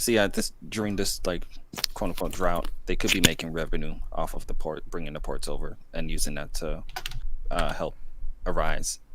Okay. Yeah, Arise. The biggest thing for me, it like you guys said, it needs to be marketed. They need to really get it out there. You think if they marketed it would actually like hit? Like it would be a hit? I think it's going to be a good game. Like, it's going to be a good game. They just need to make sure it's out there in people's hands and people know about it. Like I think Scarlet Nexus is being advertised pretty good. Like people know about that game, so it should be like that on another level. Like, going above that. Question for you, Tales of guys: have Tales of games in the past have demos? Yes. Yeah. Did Zisteria and Berseria have demos? Yes, they do. Berseria did. Grace's Ave did in Japanese. Trying to remember what else. I think my point is Oh. basically I definitely think Horizon needs a demo when it's closed, because that's Yeah, a I good mean, app- yeah, okay. yeah, that's good advertising, absolutely. All right, so that's it for Tales of Horizon Vesperia. Good job for Vesperia selling it, but we gotta see what Arise does. Let's see, what's our next topic? Real quick, me and Sosuke can talk about Guilty Gear Strive, and I think that's pretty much it. Let's talk about this real quick. I played a couple of matches. I thought it was pretty good. I think the biggest thing about Strive is the look. It looks, oh my god, it looks so good. Especially if you're playing on like a 4K TV. My brother has a 4K TV. I played it on his TV. Whew. I almost didn't want to stop playing. I don't care if I'm trashing this game. I just want to play it more, just because the way it looks. So Sosuke, go ahead and what's your thoughts on Strive? I really like the game, like Shadow. I just don't want to stop playing. But when it comes to like overall, the gameplay feels a little weird, and this might just be me as a quote unquote Guilty Gear boomer, as some people ended up calling us. Like, there's some key things that are missing from gameplay that make it flow the way it used to. Attacks feel like they're more solid, they're more instant, they're more, when you hit somebody, they're going to feel it. But they also feel too disjointed. They don't feel like, oh, you can just go from button into button. It feels like you're going to do this move, you're going to commit, do this move, commit, and pretty much do that for your combos. It doesn't feel bad, but it's taking some getting used to. I don't like what they did to my main from Guilty Gear Xrd Ramlethal. She does not feel right anymore. They gutted most of her moveset, and it hurts. It hurts a lot, but I'm going to get used to it. The music is fantastic, as always. Guilty Gear music honestly never misses. Like Shadow said, the visuals are amazing. And from what I know, Arcade Mode is going to have tag battles, but they won't be the PS4 version. They'll be in the Steam and PS5 version only. Interesting. Which I'm curious to see how that's going to work, like when you're actually playing it. I got to get used to a run button. That's going to take some getting used to. Knowing that's a thing now. It's overall really good. They need to fix the online lobbies. Like, whoever said these online lobbies were okay, no. Yeah, what is going on with the arc system works in their online I'll say, isn't that lobbies? just an arc sys thing? But still, why? Does anybody like that? Like the Avatar deal? Nobody does. No one likes that. Literally That's the kid. everyone I talk to is just like, this is terrible. But why do they do it? Is it just like, is it convenient for them? Like, they know the feedback for it is bad. Why do they just do a menu based thing? Like, nobody wants to do the They Avatar want to deal. make the lobby, quote unquote, like they want to make it feel like you're still doing something while waiting for a game, and I don't like it. I don't like that idea. Tell people chibi stuff in there as well. Yeah, like there's like some lobby avatars you can get. Like Blaze, like the lobby in that is a worse version of what Blaze Blue Central Fiction had. Central Fiction's lobby was fine. You had an avatar based off on characters. You walked up to a stand, like a kiosk thing. You sat down, you waited for somebody to come up to you, and you played a match. That was it. None of this pull out your sword, prep for a match thing. Like, it's so dumb, and I don't like it. Like, no, this isn't it. I hope they fix it, because like when you get into a real match, oh my god, it feels so smooth. It feels like you're sitting in the same room with somebody. It's like, to give you an idea, I saw a picture on the Guilty Gear subreddit of somebody in their laundry room off of Wi-Fi playing Strive. So it's got that rollback netcode that I've heard so much about? Yep. Rollback is the way to go with fighting games from now on. Like, if your game doesn't have rollback, consider it. Even if you're like an indie developer, take a course in learning how to implement it and just make it work for your game so that people will play your game. Okay. Because not everyone has Parsec. Not everybody has a PC. Some people have only consoles and want to play like that. So I think the only real problem I got with Guilty, listen, I'm probably not gonna play this game like competitively. I'll probably play online. I'll probably play a couple matches online. Then when I really start getting up there, I start running into really good people. I'm gonna stop. But I'm mostly gonna play this game because of how stylish it looks, and Smell of the Game is one of the best fighting game songs I've ever listened to. That is bullshit blazing. Great, so much hype on that song. But the only thing I got a problem with, I think this for Arc System Work games. What's with the customization when it comes to costumes? We got different colors. Can we get alternate costumes, please? Apparently, according to how people felt about Granblue, that may be a thing they'll implement in Strive, but they want to make the game like everything else about the game solid first. Because in Granblue, you could have like alternate weapons that look different, and I think the closest we got to the costume customization was Belial and his sunglasses. Yeah, see, like half the fun in half the fun in Street Fighter V is going through like the costumes and stuff like that, and all the mods you can do. Like seriously, like what's the problem of having like some different outfits in the Arc System Work games? Like even Dragon Ball could afford to have some different outfits in fighters. So I don't get it. It'd be great if they had different outfits instead of different colors that you probably have to pay to get. Oh yeah, that's Guilty Gear Strive. It's gonna be amazing. Finally coming out after being announced in what, 2018, 2019? Yep. It's about goddamn time now. Arc System Works can move on to their little Dungeon Fighter Online game. They can worry about that. I hope Dungeon Fighter has rollback too, because Dungeon Fighter Online was my thing back in middle school, and seeing it get in a fighting game. Oh, that's a weird choice. I would have thought anything else that Arc System Works would do, but they just, I guess they just grab the stuff that they like. I don't know. I hope they take a break from like making like all these fighting games in that Guilty Gear, Dragon Ball Fighter style. Like I hope they take a break from doing that, because Strive, Fighters, Granblue, and now Dungeon Fighter, that is 4 games in the same style. I think we'll be good if we don't have another one like that. Yeah, it depends. I mean, look at the sales behind Dragon Ball Fighters. You have to consider the fact that way more than just people who are a fan of Arc System games hopped into Fighters. You know, it's for the most part, you can definitely say that it was Dragon Ball fans that rushed over to play that game, and that game sold well for them. You know, so I would actually counter that with saying that they probably, you know, from a business standpoint, it would behoove them to make more spin-offs like that. Kind of like how we have Omega Force making spin-off Musou games. I'm sure there's people out there that would rush over to a Naruto game like that, or a One Piece game like that. 100%. Speak with that One Piece. Yeah, or a Bleach game like that, or My Hero. Like, I think there's a lot of animes out there that have a roster that could work well in this, I guess, Arc Systems fighting genre that they've kind of been making. But that style they've established. Yeah. I get that. Like, it does make sense. It's just, I hope when they do it, the games, because like the games that feel similar to each other are like Granblue and Fighters in a way. They have this very similar combo structure, so like Granblue limits your combos. Like I mostly look at this from like a competitive perspective, as someone who like will always sit down and just play these games and just sit there and learn anything there is to learn about it. I want them to make more games, but I also want them to relax in this design philosophy of simplification to attract more, like make it easier to understand without sacrificing why people like getting better at fighting games. Didn't Arc Systems, aren't they the same people that made that 2D fighting Fist of the North Star game on PS2? They did. Yes. Yeah. I know that. Okay. Sorry. Yeah, I think people still play that at tournaments to this day. Oh yeah, they do. So, like they hit a parsec and they sit there and play that for like hours now. Real quick, we got a super chat, I believe.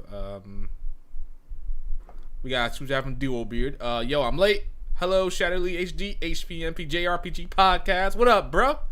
We out here, man. You a little bit late, but we still got some more stuff to go through. So that's pretty much it for Guilty Gear, right? We're good on that one, right? All right, so I don't think I have any other topics for the most part. We can go to court at this point. Oh shoot!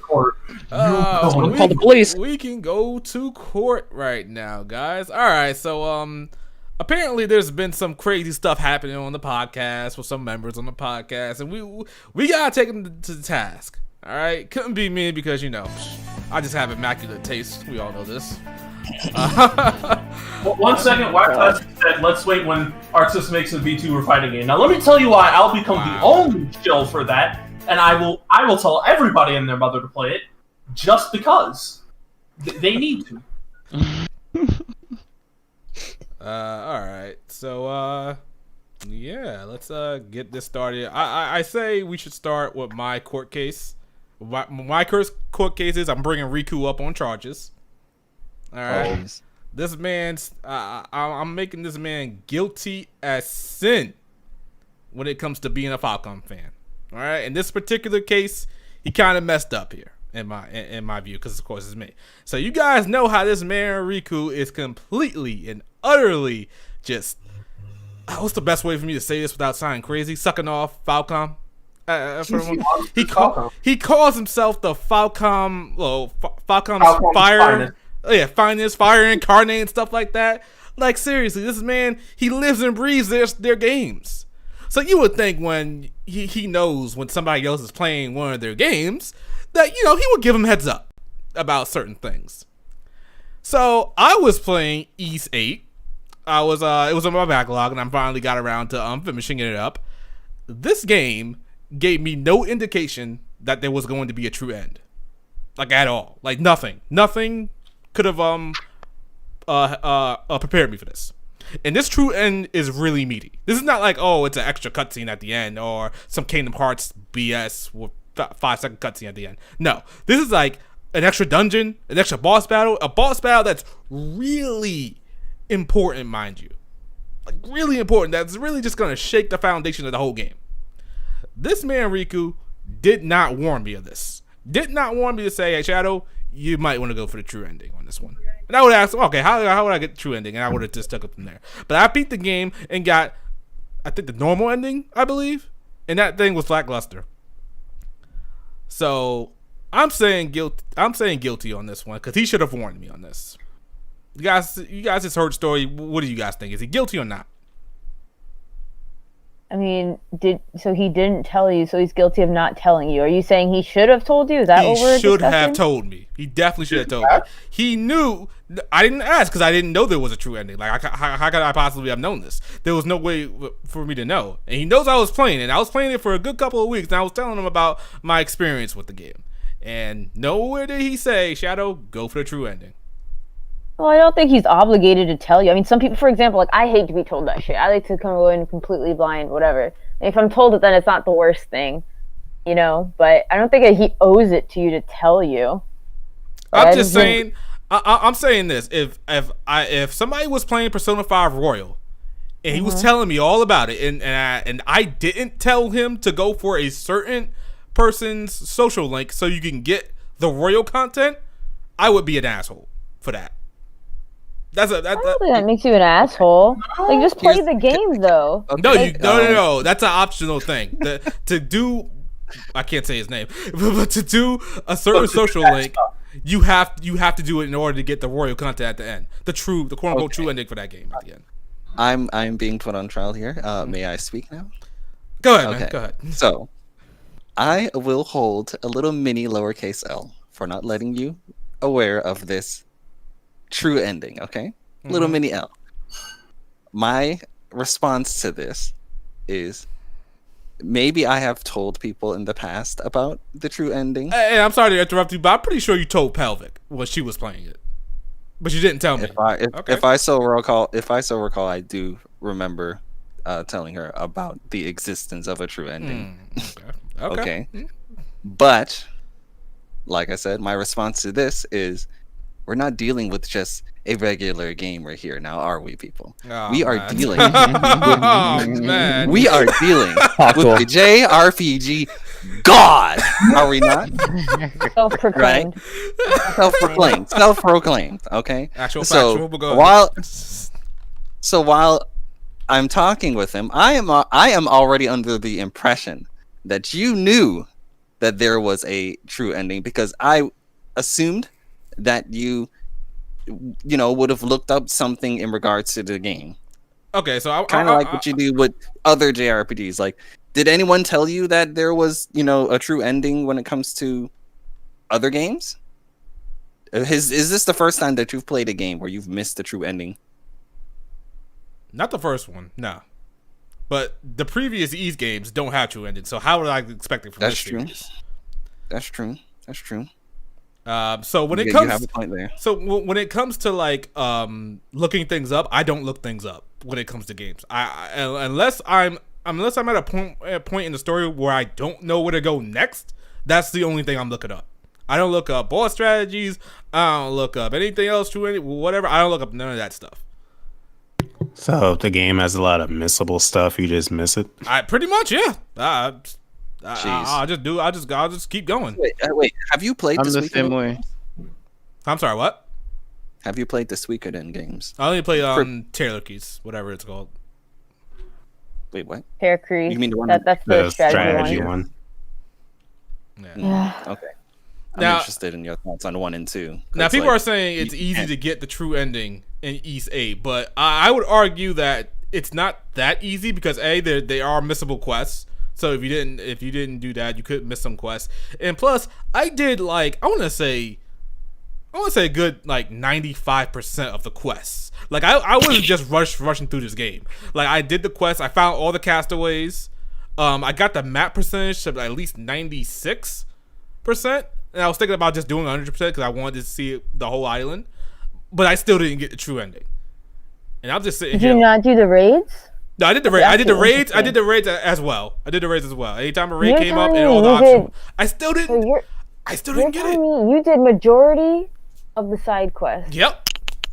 And I still didn't get the and true you got every single castaway. ending. Yep. Wow, that is actually interesting. No, because it goes by a point system where like you get like let's say you need like 100 points total. Each castaway is worth 1 point. Each side quest is worth 2 points. You know what I mean? So pretty much you have to break a certain number. Like it's something to it's not exact numbers, but let's say there's 150 points total. You can easily get 100 without doing all 150. Garnering all 150 points. That's interesting. That is like because if you did all the quests, got all the castaways, and did raids, right? You did all the optional raids. Yes, I did. Okay, I'm actually kind of shocked. That would annoy me then. He might have been like a couple of points away from it. Yeah, I think I was a couple of points away from it, and I was like, "This is bullshit." Because, like I said, with the Cold Steel 4 ending, you kind of ruined my whole thing with the true ending by doing the normal ending first and then going for the true ending. Because the true ending should have just been the normal ending, I think, for Cold Steel, and that kind of just took away took away my momentum for it. So I'm like, especially I didn't care for East 8. I was like, I'm not going back to do this. I'm done. Good for you. And like I said, that true ending is not just a cutscene. It is a major story event that happens. Mm-hmm. It completely turns the game upside down. So you mean it's almost like if like the epilogue of Cold Steel 1 and 2 is missable? I would say so, yeah. Yeah. Jeez. Absolutely. So people in the chat, do you think Riku is guilty for this particular case? I mean, Riku didn't tell me about Cold Steel 2 secret endings, so I mean... Ah, man. You really want to play a second playthrough and see one cutscene? Well, no, I mean, I just watched the shit online, but you didn't tell me about it. And again, he's Falcom's finest. He's Falcom's #1 fan. I am not perfect. I do apologize, Shadow. Yeah, but you know what? He is imperfect, just like An Falcom alleged game. god should be perfect, and apparently not because you didn't get the true ending. God doesn't. The God doesn't look up doesn't go out his way to look up stuff. He doesn't take easy ways out. Okay, Right, you know? shouldn't need to look up anything. You should just know. How the frick am I? Okay. That's a god. You Okay. out here claiming Okay. that title. Yeah, Okay. that's The right. chat saying not guilty.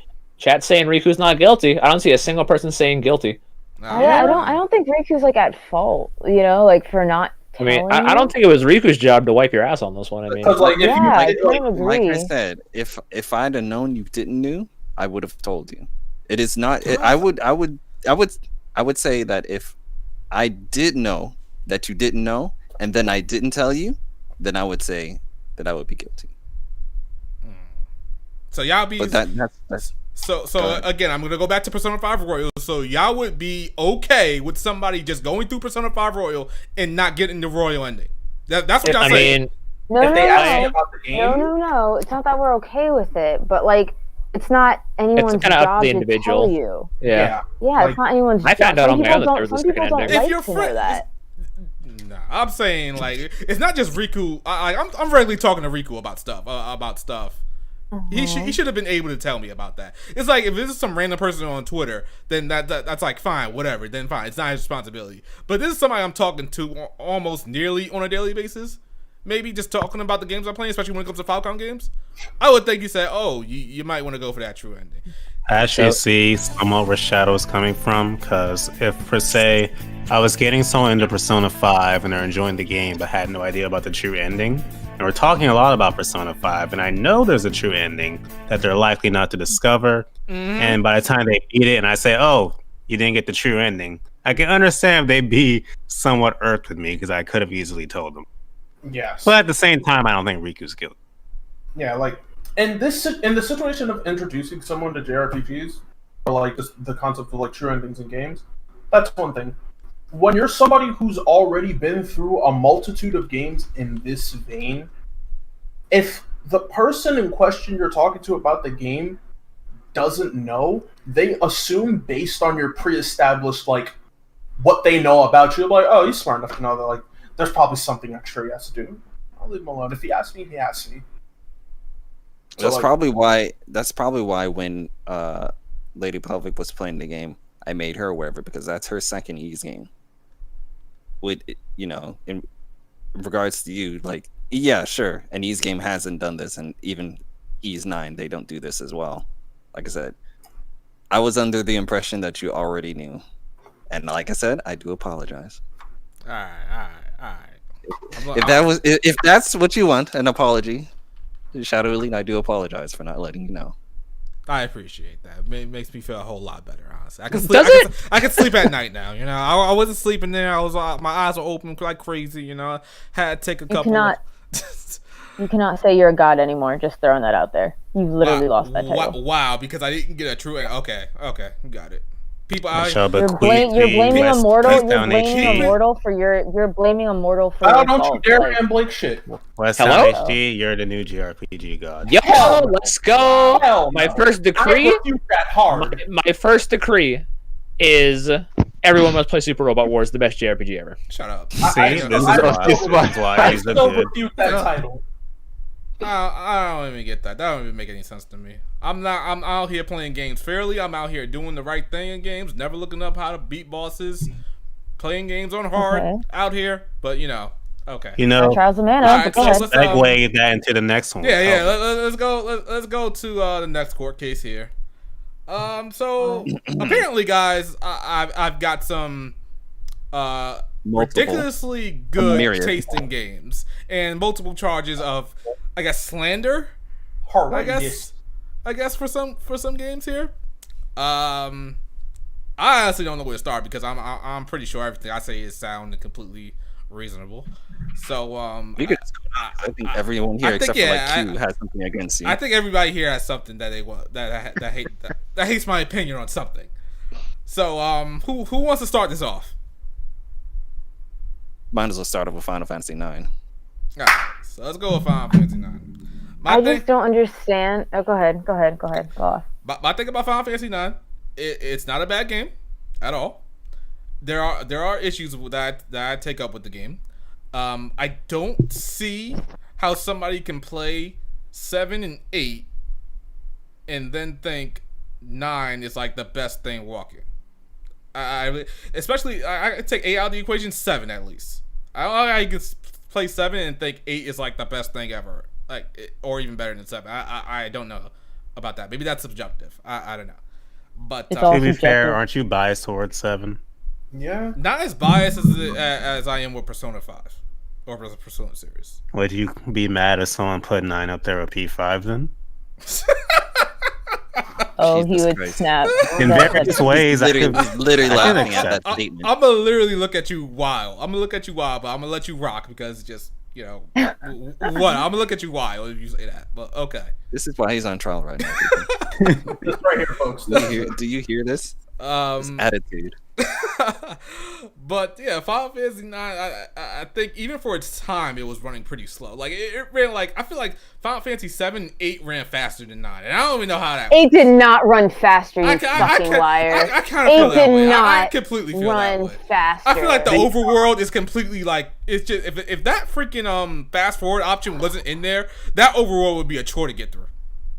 Dog, the same shit could be said to you about Final Fantasy VIII and drawing. I do not want to hear it. I do not. You don't. And my issue, Don't. and Like, my, there's hills that you can like die on. Don't let this one be it, bro. Like, are you fucking for real? Nah. That 9 is slower than 8. That's the way I feel. That's how I feel about it. All right. But for you, Pelvic, I got a special issue with you when it comes to Final Fantasy 9 and Final Fantasy 8. When it comes to this relationship, what's up? You don't like 8 because you said that you don't like going into battle with 8 and drawing from enemies. Correct. You literally had to pretty much do the same thing in 9.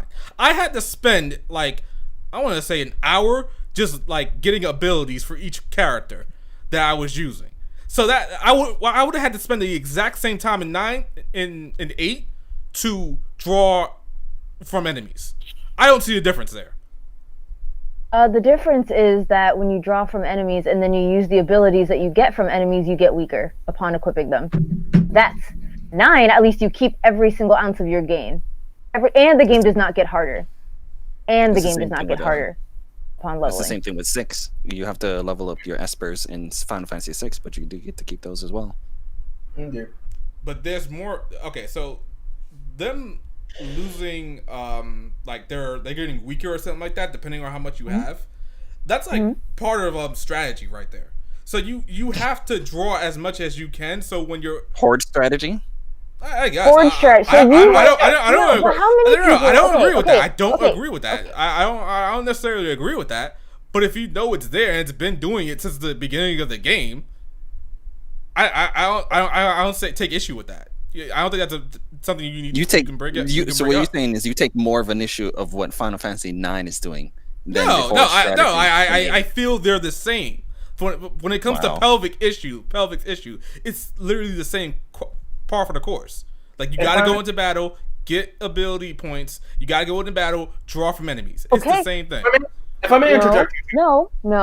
You keep everything you get in Final Fantasy. What are you talking about? You don't get weaker. You don't get Shadow. Okay, you do get weaker. You have to replenish it. Okay, Not to mention, there is the psychology of it that I don't like. Let me tell. How many gamers do you know where they stock all their like ethers? They stock all their resurrection. They just stock up on like really coffees or whatever in Persona 5, right? Like really good like restoring HP and MP items, right? You know how you stockpile them. And then you have the psychology of I'm getting weaker if I use aura. Like you attach or junction aura to your attack, but every time you use aura, your attack gets a little weaker, even if it's small. But I don't like that psychology of, oh my god, like, oh, my HP goes down if I use Cura or Curaga. Because of course I don't like that. I do find that problematic. And you can find that's cool. Punishing. How's it? Okay, it's punishing, but yes, it's not exactly like absolutely detrimental. Like you're not gonna like go into a boss fight if you have like not enough fire grow or something like that equipped to you. You're not gonna see a total difference. I didn't even mind. So, okay, even the principle of it all, it's not okay. Are you kidding me? I got this cool new spell. If it was the more I use this spell, I am going to get weaker. My HP will go down. My defense will go down. My whatever, as long as the spell is junction to whatever. Okay, so that's you're fine. Cool with that. No, that's fine. If it was a detrimental problem, I don't think you were losing that much. You couldn't have been losing that much. You're not losing that much, but I still think that's terrible game design. Okay, that's You're fine. punishing the player for using a new pretty spell that they got. It's the same way like Breath of the Wild. When you get like a new sword and shit, you're like, oh man, I don't want to use it because it's just in case, blah, blah, blah. So you hoard it. I can't tell you how many items I just had because I was like, oh my god, wait till the perfect moment to use it, blah, blah, blah, blah, blah. Then you use it, it breaks, and you can't repair it. It's not even like that. It's gone. Okay, but like I said, it's not a huge detriment to you. Like you're not seeing like if you hit an enemy for 5,000 damage and then all of a sudden now you're hitting an enemy for 100 damage. That would be a huge issue.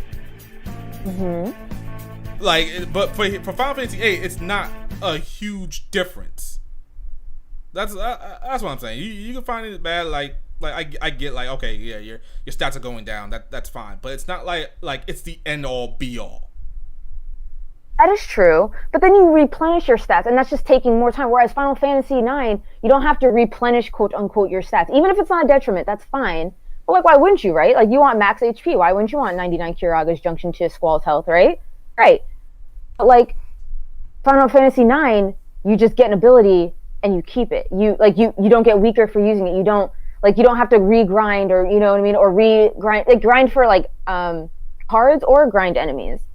You know, not to mention you could just get stronger without worrying. Oh my god, the enemies are getting stronger with me. I don't like that. All right. Super chat from Dual Beard. Shadow is guilty, guilty, guilty. I say. All right. Jeez. Sosuke, I think you were gonna say something about 9. I was going to say something about both games actually, and I understand where the both of you are coming from. In 9, it can be annoying just sitting there having to grind up the abilities and stuff off of weapons and armor just to obtain it and keep it. However, unlike 9 and 8, you do have that feedback loop of you use magic, you gotta go draw it back. You use magic, you gotta go draw it back. That is a gameplay flaw in itself with the design. However, I see both working in the system of their own game. It's not like you can't take the junctioning and drawing system and apply it to 9 and have it work the same, because in that game, the game isn't designed around that. In 8, it's designed where as the enemies get stronger, you're also getting stronger, meaning you can draw better things out of them over time. Mm-hmm. It isn't just you lose out on something permanently because, well, this is useless to you. You can still obtain the same thing stronger and in larger quantities over time with different abilities you acquire from junctioning, drawing, and guardian forces. Okay. All right.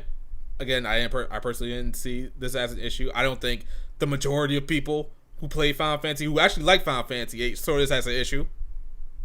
I think you got enough from drawing, and drawing it wasn't even time consuming really. You're still in battle. It's like something you could just do while you're in battle. It's like running. Well, Pelvic, you don't like the whole blue magic thing, like, you know. Yeah. Yep. And I don't use it. That's simple. So that's you. So that could be. I'm not saying it's bad. It could be a you thing. I got certain things I don't like in games as well. All right. So that was my opinion on Final Fantasy. Now I still think it's a good game. I just don't think it's as good as their as other games. You don't think it's top tier? It might be top tier. Like if I had to really reevaluate it, it might be top tier. I think the story is pretty good. The story is really good, even though this is like our overlaps in the story when it comes to Zidane's and Vivi's backstory. There's some overlap there. Okay. How do you feel about the music? Like even back in the day, I don't think I would have found this music all that great and special. I truly believe, like Riku, there's no bangers in here. I think there's no absolute bangers in this. In Final Fantasy VIII, I had at least 4 Shuei. In Final Fantasy VII, the whole damn soundtrack is a banger for the most part. But for 9, I don't think the soundtrack is all that great. Honestly, I will say wait until you hear the final boss theme, because that's my personal favorite in the game. All right. That song is amazing. I do think the final boss music is the best song in the game. I'm almost there. So I'll see what's up with that. Also, I don't like Twister. Twister's gotta be the weirdest attack I've like. It's so random in its damage. Like it could do like no damage and then it could do like 7,000 damage. I'm like, the fuck? How? Like what just happened? The attack itself is solely there to confuse you. It's in the essence of his name. Yeah, I guess. Twister is literally a cluster of confusion whirling about. I'm like, what the fuck? All right, cool. You got it. So let's move on to another opinion that I got. Who's next? Let's talk about your hate for the Muso series. Oh, talk to him. Okay, so all right, so let me put my statement out there. I think Muso games are most of them are trash. The R word. Oh, okay, that works. All right. Okay. The first thing I want to ask you though is how do you feel about beat 'em ups? Because if you like beat 'em ups Give and me don't an like example of Musos, the only beat 'em up that I actually care for in recent years. That I don't go out of my way to play beat 'em ups, but I think Streets of Rage 4 is a beat 'em up. It is. Yeah. Okay, so I like that game, but I don't go out of my way to play beat 'em up games. I don't care. So why do you like that but not Muso games, which are sort of in a way the natural evolution of the beat 'em up genre? Because for the most part, like again, I'm not, because you guys seem to love Warriors or Road Trees series or something like that. They seem, from you guys' perspective, to be the exception to the rule when it comes to Muso games. Most Muso games, it's mostly button mash the shit out of this and just move on to the next section. And maybe you got some certain elements like take over the area or something like that, kill a captain or something like that. But for the most part, they're pretty much brain dead games. I would counter-argument that. All right, go ahead. My counter-argument to that is, while yes, they are, you can hit one button, you don't get far because in most situations, Muso games will end up throwing a boss at you in the middle of your combo and immediately fuck everything up. Case in point, I don't remember which Dynasty Warrior it was, but there's a stage early on in which Lu Bu, it's where the meme "Don't approach Lu Bu" comes from.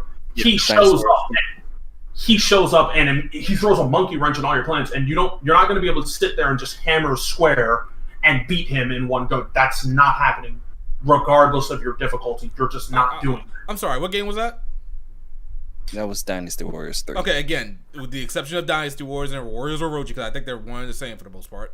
I think. Also, to add on to difficulty in Muso games, I feel like, from my experience, which is quite a few Muso games, most of them are only mindless sort of in the beginning. Once you get towards their in-game content, you can't just button mash blindly. I don't think so. All the ones I play, literally for Fate Extella, I literally just used their best AoE attack skill, and I brushed through the entire game. I did the same thing for the most part with Pyra Warriors 1 and 2. I did the same thing for Dragon Quest Warriors. Like I'm saying, most Muso games are mindless. I can agree with Extella. Fate Extella was like that. I can agree with that as well. I have that game still, and the end game for that wasn't much besides, hammer it out until you have Muso meter. And their constant repetitiveness. Oh God, I can't talk. Repetitiveness is a detriment to them. Now, again, like we were saying in the beginning, I wasn't kidding about this. This sounds like if every Muso game was like Persona 5 Strikers, I wouldn't take issue with them. I probably wouldn't really be a fan myself, honestly. Same. So why?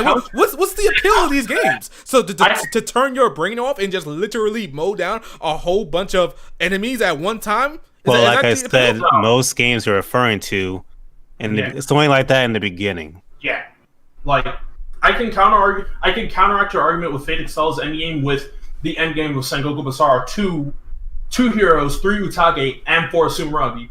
The end game, bosses and even regular enemies will trap out the minute you have a gap in your moves, which happens a lot because you can't just sit there and press square the whole time. Your back is exposed a majority of the time. Enemies will surround you and you will get hit. The most infamous example of that, especially in Sengoku Basara 3, is the fight against Masamune Date on the race at Oshu. You have to race him to the end. There's a bunch of enemies surrounding you. You think, let me just scoop him up with the trash bombs. No, he parries your hit, and now you're eating probably a multi-hit attack that's already killed you. Crazy storm. Okay, so that just sounds like you have to strange up your strategy for this particular boss fight. Yeah, it isn't just brainless. No. Okay, but the majority of the game is mostly brainless until you get to that fight. It's okay, I gotta change it up and do something else. But here's why I brought up beat 'em up games, because you can make that same argument that they're brainless. Okay, and I don't play those as well.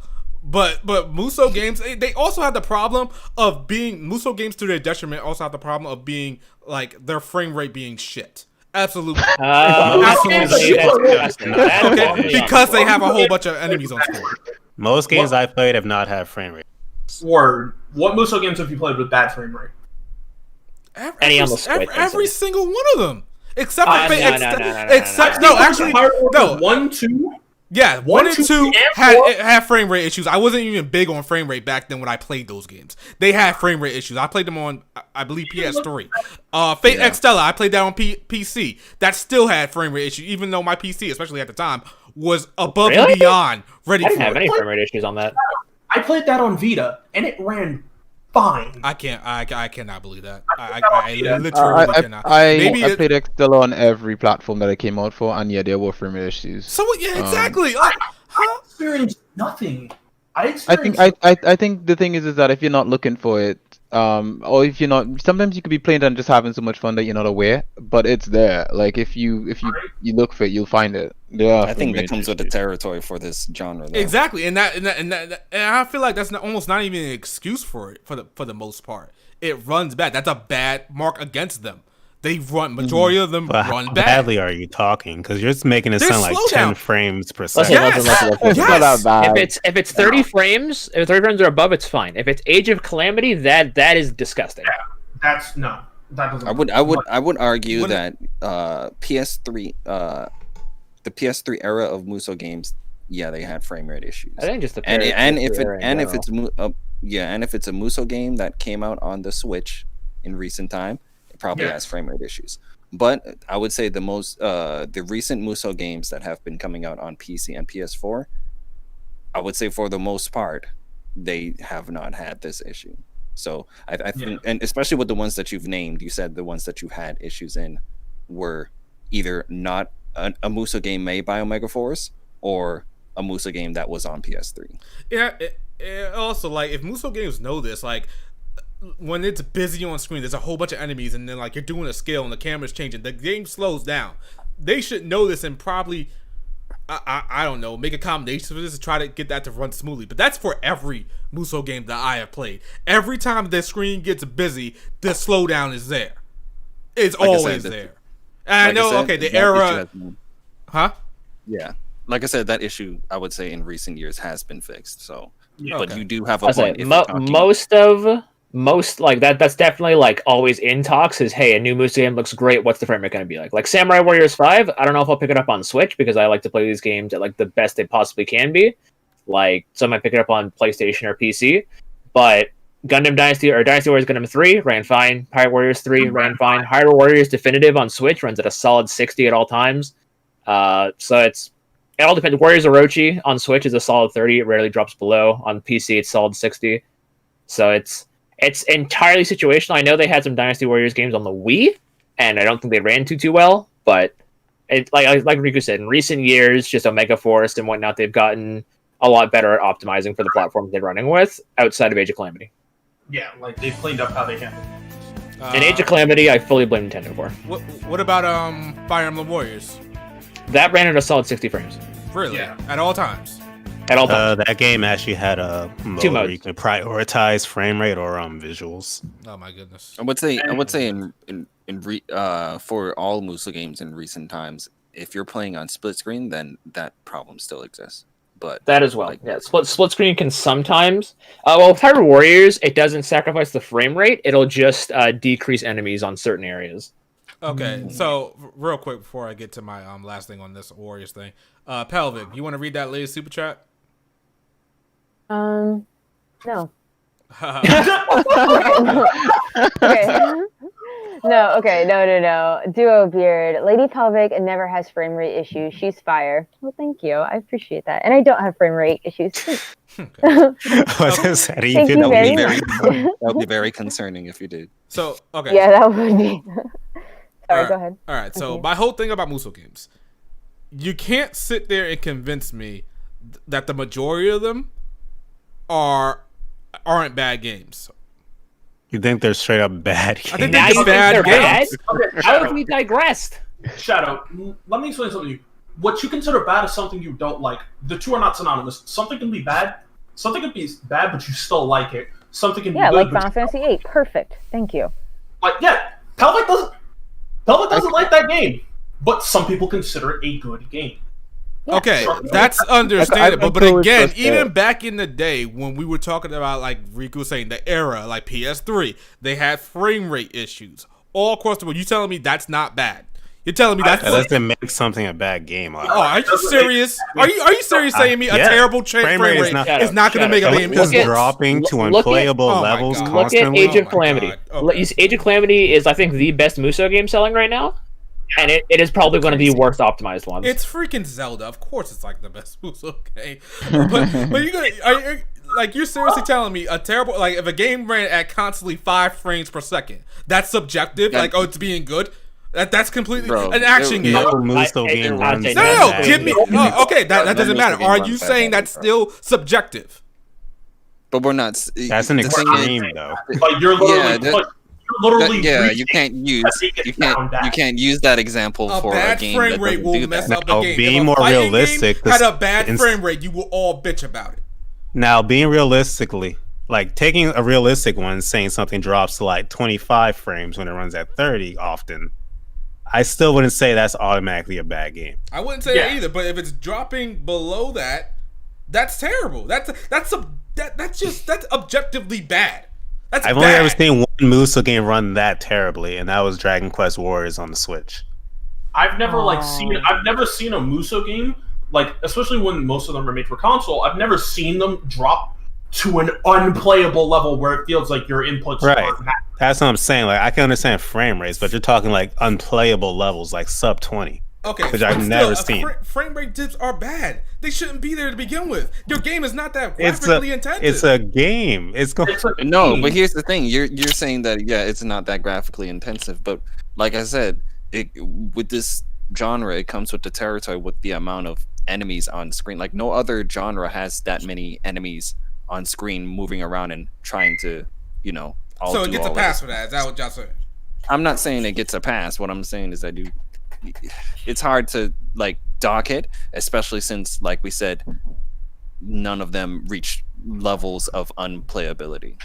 Yeah, like they So, never Greg- reach.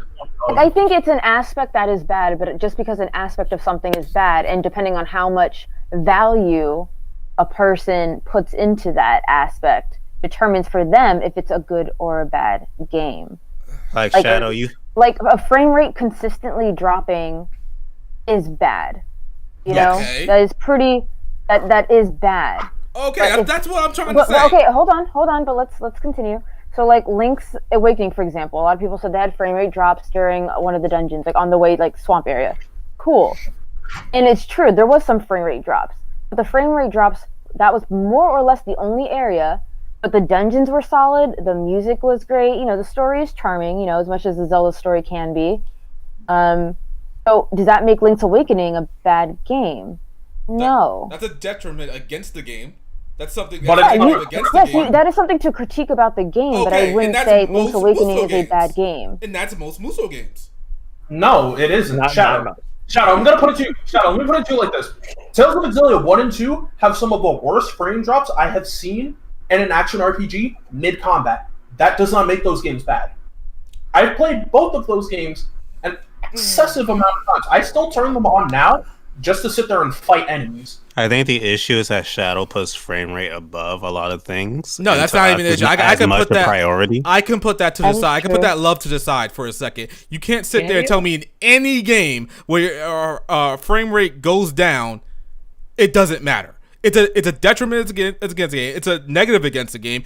In most Right. Muso games, have bad frame rates. That's part of them being bad for You me. that some of us have played games with frame rate drops that we love.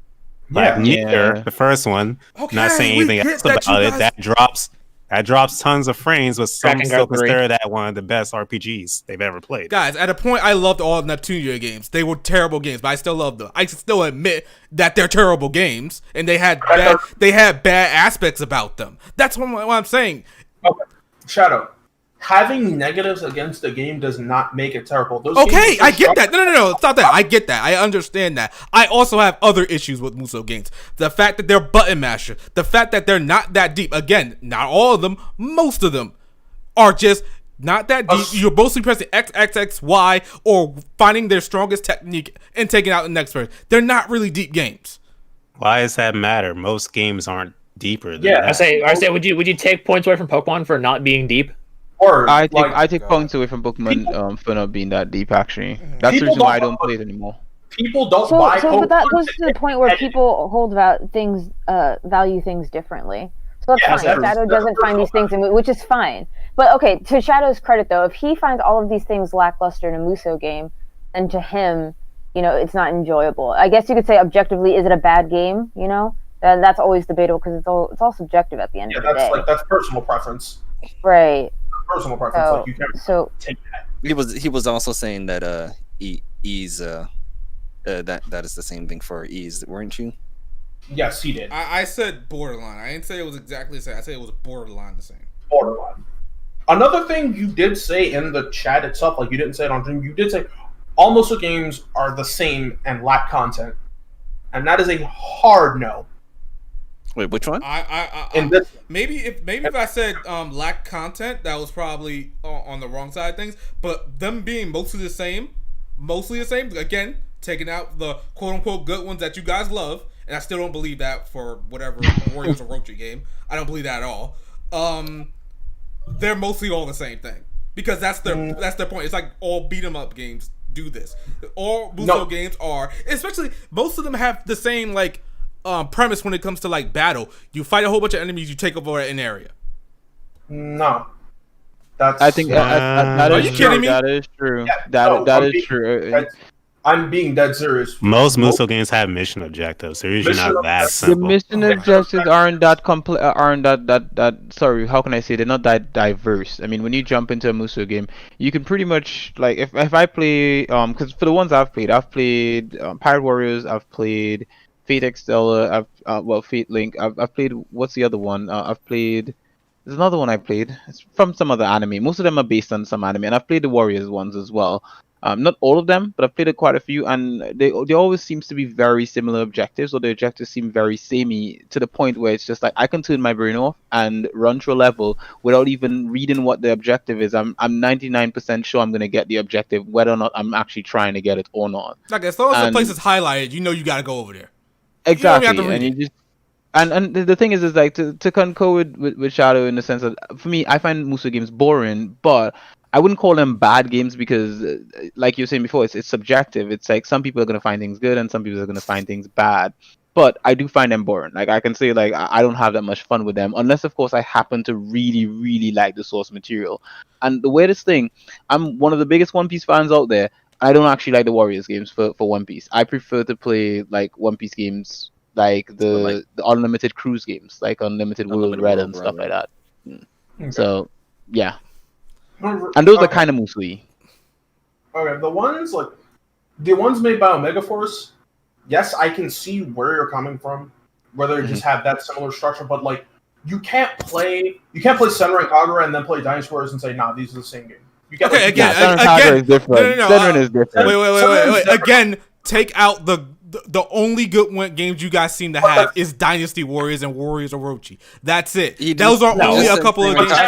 Shadow, you're cherry picking But when we're saying most Musou games are bad, the majority of them are the bad games and not Warriors games. Again, no, it's not a majority of them. You're handpicking a few and going, well, these are the ones. We're pointing out the ones. I'm saying everything outside of the Warriors Orochi or whatever or Dynasty, they're all bad.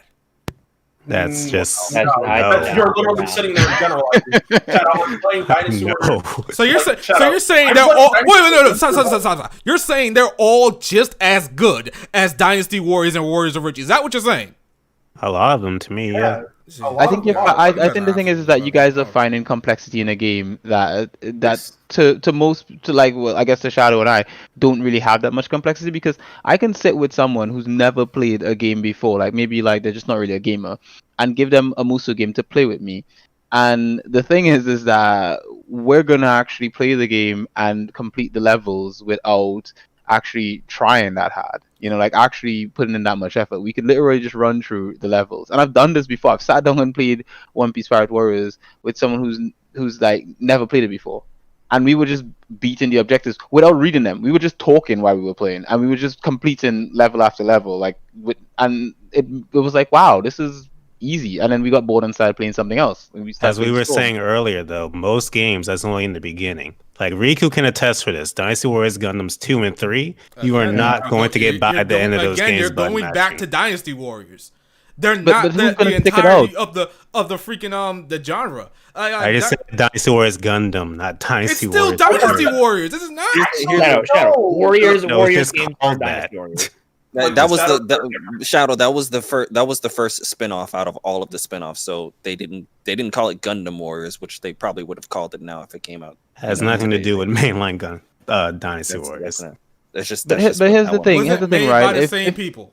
Here's the thing though. When it comes to the spin-off games, they don't necessarily, at least this is how they think when they create the spin-off games.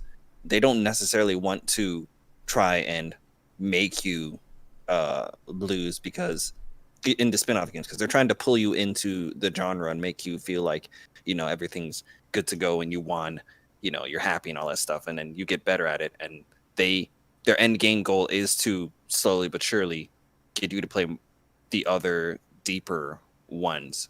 So the the outside layer ones, which you say that is the case, you can turn your brain off and won't have to worry about all the objectives.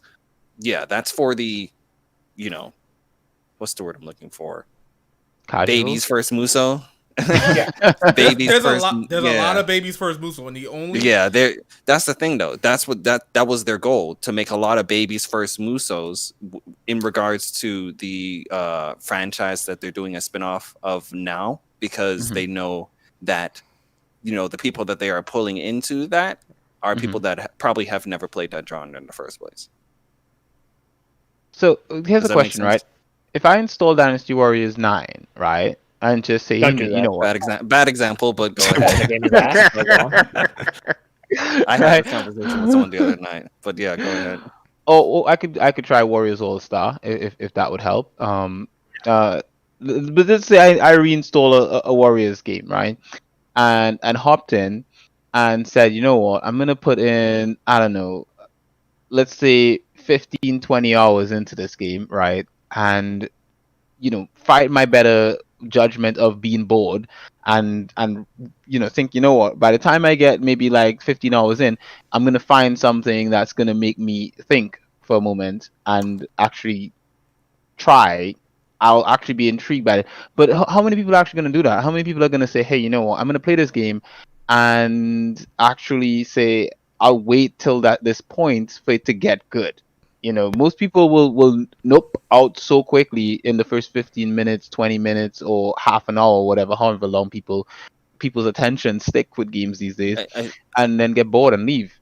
No, I agree. I agree with you in regards to specific genres. That's obviously, it comes with the territory. You could say that about the JRPG genre in itself, where yeah, exactly, the beginning of a JRPG is nothing like the middle or the end of a JRPG from a gameplay standpoint, or how you feel about it and whatnot. But that's that they're gradually going to open up. Warriors games, they don't really get deep. No, they do. With JRPG, it's more the story too as well. With Warriors games, it's the gameplay, and if the gameplay in those games tend to be like, for example, like you're doing all these flashy moves and stuff like that, but because of the fact that you don't have to, like the enemies don't sort of like encourage you to do anything flashy, and the stories themselves, I mean, most of the time you're playing a Warriors game, I think for me what I've found is that most of the nuance or the appeal that comes in the stories happens while you're fighting. And because most of those games aren't even dubbed in English, you're playing the game and they're talking Japanese, and if you don't happen to understand Japanese, like you're not fluent in it enough, you're missing some of the dialogue and you can't read the text that's on the screen. And so I think the thing is that for a lot of people, that's a huge issue, because you're playing the game, you're trying to keep up with the story. If you're a JRPG fan and you want to keep up with the story, you're like, okay, I want to know what the characters are saying and what they think of each other and all this sort of stuff, and you're missing it, and then you lose interest as you go along because of the fact that you're missing aspects of the gameplay that the developers would have put in there for you to actually become more invested in it, I guess. So all right, so basically what I'm saying is there's a reason why Muso games are at the level they're at when it comes to gameplay or popularity. They're boring. What do you mean? I would say in regards to the stigma that you have for it, there is a reason that they are where they are at in regards to stigma. But in regards to popularity and the revenue that the franchise makes, Age of Calamity, in the state that it is. Oh my god, you guys are really going to a series that's well known out here. Why is you know what? No, whatever. Looking up sales now, these games actually sell quite well still. What are the sales like? Other than Age of Calamity, and what's quite well? Fist of the North Star sold about 700,000. That's good. Oh, No, no, no. how many What about years? Dynasty Warrior titles, like the ones that don't have an anime attached to them? How are those So selling? just straight up Dynasty Warriors. Yeah, how are those selling in No, comparison? don't look at 9. Please don't look at 9. Because the anime ones are gonna sell What because happened with people 9? like the anime. Actually, looking at 9, it almost sold 1 million, despite Really? the being critically panned. Sadly, 9 actually sold pretty decently. I actually want 9 to do well, and I want them to actually. Well, the new edition of 9 coming out is supposed to fix 9, right? Right, Yeah. Empires. "Quote unquote" fix. I want them to fix the issues they made with 9. I want them to fix their mistakes. Do you have a sales for Orochi 4? Give me one. Or 4 Ultimate?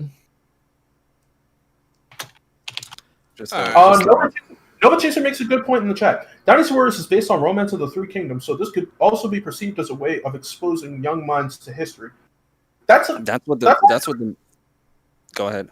That's an accurate way to look at it, because before high school, I didn't know what that was, until I played Dynasty Warriors, I think 4. That's what Koei as a company was created from the ground up for, was to create games that were associated with Asian Chinese history. Yeah, Chinese. I would say is more Asian history now, because Samurai Warriors isn't Chinese history. But Oh, okay. I don't have lifetime sales, but to give you a comparison, Dynasty Warriors 9 sold 70% of its initial shipment during its first week, and Warriors Orochi 4 sold 91% of its shipment during its first week. I mean, that honestly doesn't mean anything. How many shipments did they have? I could easily poke a hole in that. I'm not saying you guys can have that. Good one, question. I can easily just poke a hole in that. So basically, what I'm saying, I think what you guys are really hardcore fans of the Warriors game. You're gonna die on. See, you can't pull that excuse out whenever we defend I'm something. You can't do that. Oh my god. Like, you can't. We're all JRPG fans, but I bet money there's someone who feels the way you do about Musos with JRPGs, and they will sit. So you guys, and do not understand. You guys will never understand when somebody's saying, "Oh, Muso games are trash." You guys will never understand that. No, there's certain Muso games that are bad. We can admit that. We're not being fanboys. You can't generalize it, though. Yeah, like you're generalizing an entire genre of games. Okay, shout out. For comparison, imagine I only played Persona 1 and then got turned off from Shin Megami Tensei as a whole. Exactly. That's not. We could sit there and tell Blake, but these games are good. But he's like, nah, man, someone is garbage. So you're saying that so you guys would say the majority of Muso games are good. That's what you guys are saying. A majority of them are, but there are a handful. Like with every genre, there's a few bad games. Yes. No genre is perfect. I would say this also. Muso games don't age well. So, in regards to like quote unquote the majority, especially in like I said, the recent ones that have been coming out, you can't tell someone to go back and play like Dynasty Warriors 5 or something like one of the old ones, like you can the like JRPG 2 or 3. You can't say so. Like if someone did go into the Muso franchise right now on their PlayStation 4 or whatnot, they would have I would definitely argue that they would probably have a better time playing that than you were when you were playing it on your PlayStation 3. Here's a question, right? Point If is you're trying to sell someone on Muso, what are you gonna do to sell them? Like, how are you gonna get them to think like, hey, you know what? I actually want to try this, and then stick with it. I'd first go through the list of Muso games and see if there's any that just appeal to them in terms of just crossovers. And then from there, explain to them that each character plays differently. So if you're not feeling this character, try this one. Yeah. And what if they come back with the same debate as Shadow and they say, well, you know what, this game's just boring me. What do I do now? I wouldn't tell them to play. Not every game is for everyone. Yeah. Okay. Like, I agree with that. Not every game is for everyone. You can't like you can't generalize an entire genre and say they're bad without like going, no, this isn't for me. Like there's a difference between this isn't for me and this is bad. I still don't think I still don't believe you guys could say that they are that all of them are really deep games from a gameplay standpoint. I don't think you guys can say that they're repetitive, but even each Muso games are repetitive in like mission based stuff. they tend to be bad when it comes to frame rates. The frame rates do drop on most Musou games, and like Riku said, they age badly, but that still doesn't give it an excuse. That's still not a viable excuse for them. That's where, among other things, that's why I say most Musou games are trash. Most of them have. But trash is also a strong word. Yeah. Okay, fine. They're not that great. Is that better for you guys? Drop the kid. Drop the kid with his. Okay, mid. I'll say. Okay, you know what? I'll say mid. They're mid. Most Musou games are mid. I'll say that. All right. Cool. Like they're average. You can get this anywhere. I'm willing to meet you guys at that. Because when you say, because remember, you're the Metacritic guy, right? When you looked up if we go by a bad on Metacritic is anything at a 49 or below, the red. No, and it when you isn't. looked up majority, yeah, it is. Also, I'm really kind of joking when it comes to Metacritic stuff. Are you? I'm not. Are you now? now? Is he? not Is being he? real. The point is when you look up majority of those Musou games, they're in the yellow, which is mid. Okay. So sure, you can land on your. We can come to an understanding on that one. Maybe trash is too much of it offends you guys. Okay, fine. I'll say most of them are mid. All right, fine. And in also, terms of like, question. I'm sorry.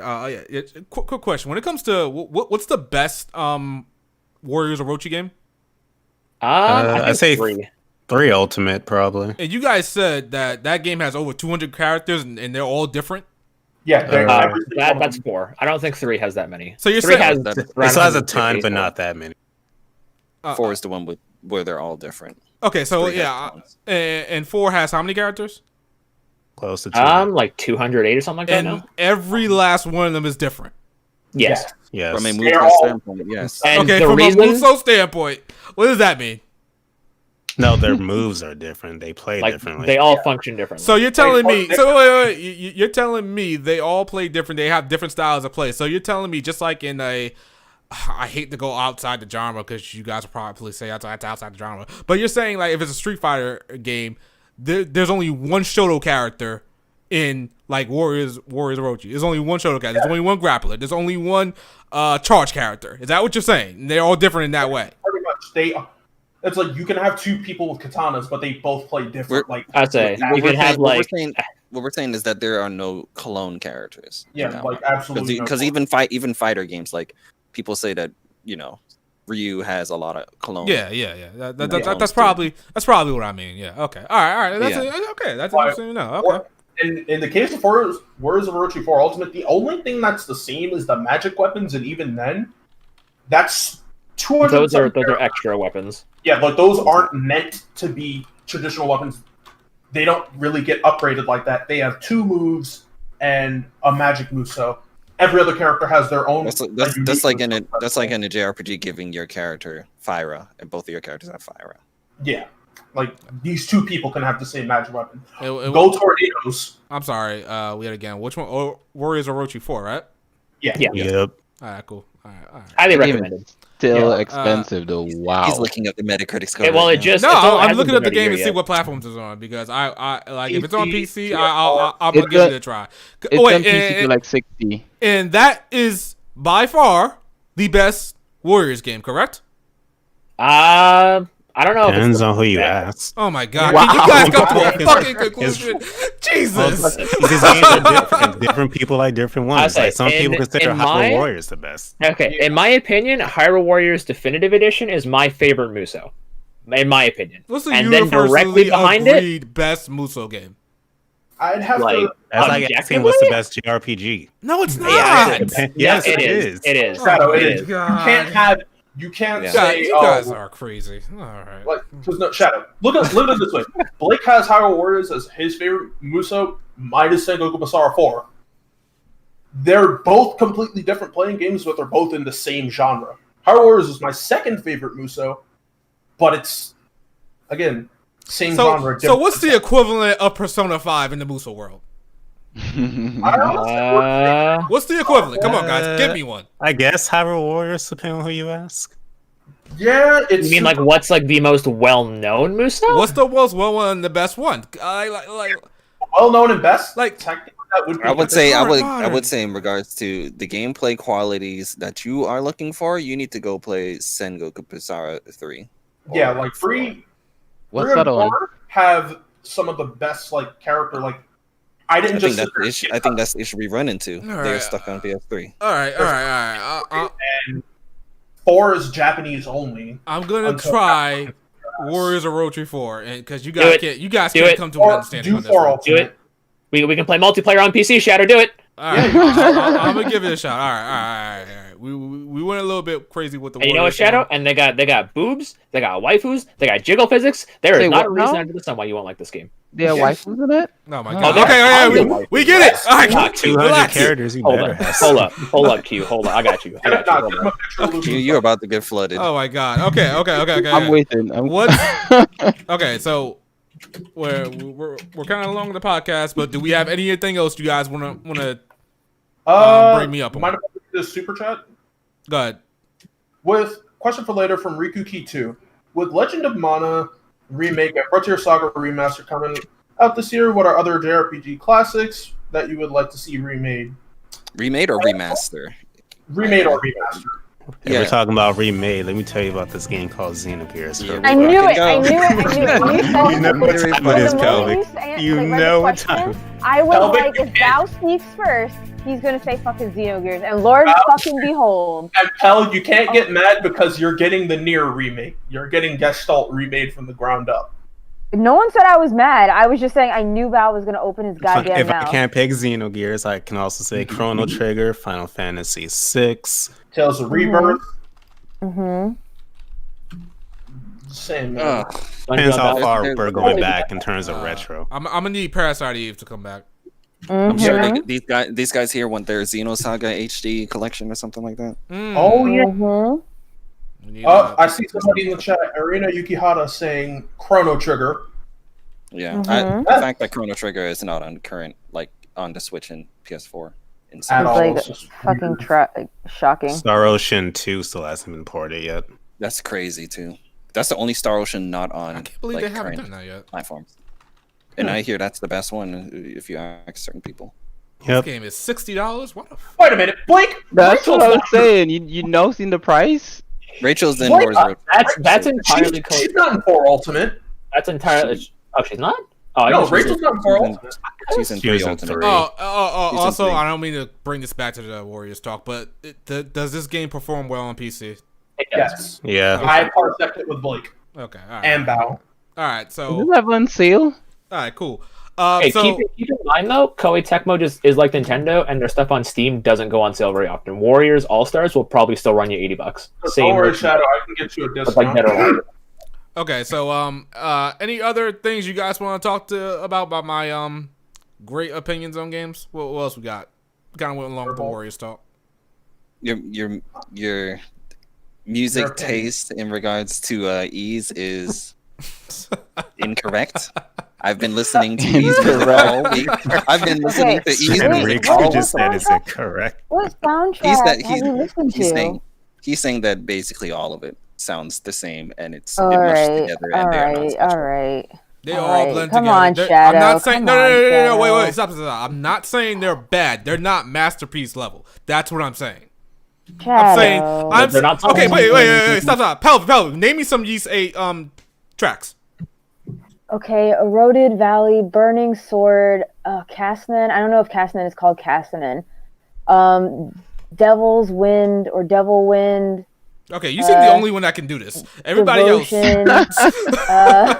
Like, Okay, I'm just don't saying. Told fuck me not with to me. do it. Like, don't, like, I do listen to East music on the Okay, regular. I'm just saying, like, I don't think they're up to they're not up to par with Final Fantasy VII, Persona games, War Ends With You. I'm saying they're not up to that par. They're definitely not up to Okay. I wouldn't say it's up to Persona is like, I think, top tier. Like, honestly, Persona and Sonic and Jet Set are like or in Nier, everything Nier. Those are like my Yeah, I can, tried and I can agree true. with that. But you really? I think East actually is really great music. No, I'm not saying. I think East 8 is the weakest one that I've listened to. But I think I love Celcetta's soundtrack. Fucking On Blast. Let's fucking go. I still Nice. think But, hold on, they're- how many East games have you played? He's played more than you. Blake, I think we get it. He's Oh. played. Shadow, Wait. you haven't told me to stop yet. Okay, yeah, stop. Oh, I'm supposed to say stop. I ain't gonna lie, Blake. You Digging had around me. Google Images. You had me with the first image. Okay, you had me with that one. All these girls are Okay, here we go. All these girls are gorgeous, and their voice acting is. But yeah, okay, so yeah, I'm not saying I just don't think they're top tier masterpiece level. I don't think so. I do think the rock kind of themes, they kind of blend together, and they only have about one or two really memorable ones that everybody seems to love, like Sunshine Coastline, like basically the field themes and stuff like that. That's what I'm saying. I don't think. No, I do agree with you that the rock music can like blend together. That's why in East games I actually tend to like the music that are anything but the rock and roll theme music. Don't get me wrong, there are theme music that's great, but like Eroded Valley sounds nothing like Burning Sword or Sunshine Coastline because it's not rock and roll. You know, Devil's Corridor isn't rock and roll, or Devil's, what is it? I don't know. Yeah, Devil's Wind, that's what it's called. Like, but Casnan, you know, a village theme, not. So I don't know. Like, I get what you say by kind of blend in, but I still think when you listen to them solo, they're kind of like, oh shit, this is kind of fire. Like, oh. Here's what I said earlier about Shadow's opinion on this. Obviously, this is music in regards to like any category in a video game. That's the most subjective category. Yeah. You could probably like slap on, and like I told him, some people in regards to Persona, some people aren't a fan of like lyrics in majority of the songs. So to them, they feel that Persona music all blends together. You know, you can't really like it depends on the person basically. You know, you can't. I don't think you can just say this is an objective statement. This all of the music in this franchise blends together and it's mid. No, I can't let that one slide. I mean, like I said, it is subjective. So if he doesn't like it, he doesn't like it. But Not saying I don't like it. Not saying they're bad. Not saying they're bad. I'm just saying they're not masterpiece level music. And what I'm what are saying is soundtracks that you think are masterpieces besides Persona games? I said Persona, like I'll give Final you that. Fantasy 7. Go ahead. Final Fantasy 7. Sonic Adventure 2. I'm not gonna lie on Sonic games. Sonic games do have good music. The World Ends With You. Top tier. Battle What? The World Ends With You. Solid. Yeah, I accept that answer. Go ahead. What else? So you said Final Fantasy 7, Sonic. What else? No one else say anything. I want Shadow's top like 5 soundtracks. I'm not saying Final Fantasy like, your 10. top 5, but just Final Fantasy 10. Okay. The Sonic, the World Ends With You, Final Fantasy 10. No Final Fantasies. You're done with Final Fantasies. Name other games. What? Go. I can't name Final Fantasy. Oh wow. No, okay. you have 2 in your list already. So come on, let's go. I think the Sky games have better soundtracks. wow. Oh, I haven't played Disguise, so I can't. All right, name Sky another one. I haven't music played is that. pretty good. The hub music for 5 was really great. I would say the Tales of soundtrack is kind of on par with East games. Oh no, Oh, no, come on, no, his no. words for you. No. I'm gonna sink into my chair. With You know what? Wait, stop. You know what? I'm not willing to die on that hill. I'm not willing to die on that hill. If you want to argue that, that's fine. Whatever. Okay, whatever. Let me say, Matoy Sakuraba is an amazing composer. Games music is on the same level as you're out of your fucking mind, Shadow. and now you sound like Shadow with Yeezy. Oh my god. Matoy Sakuraba is an amazing composer, but I don't know if he's just burnt out with the Tales series or they just make him do the same things, but Gotta be a kidding lot me. of them do run into each other. Wait a minute. Time out, Pelvic. You like.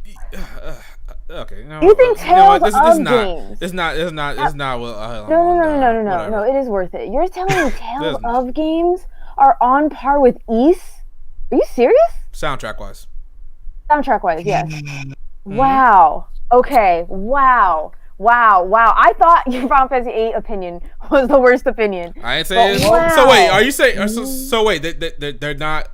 Well, it's nowhere You near. think- You say they're No, nowhere I near. think East is leagues better than Tales of Music. Okay. Leagues. All right. How many Wow. Tales? Okay, How that's many fine. Tales Wow. of games have you played? Huh? How many Tales of games have you played, Pelvic? This is a question for her. A lot. Like, I mean, I have Symphonia 2, Zesteria, Berseria. They definitely have. Grace's F. I think they Like, have. I mean, definitely I played pretty much music. everything from Symphonia on that has come to America.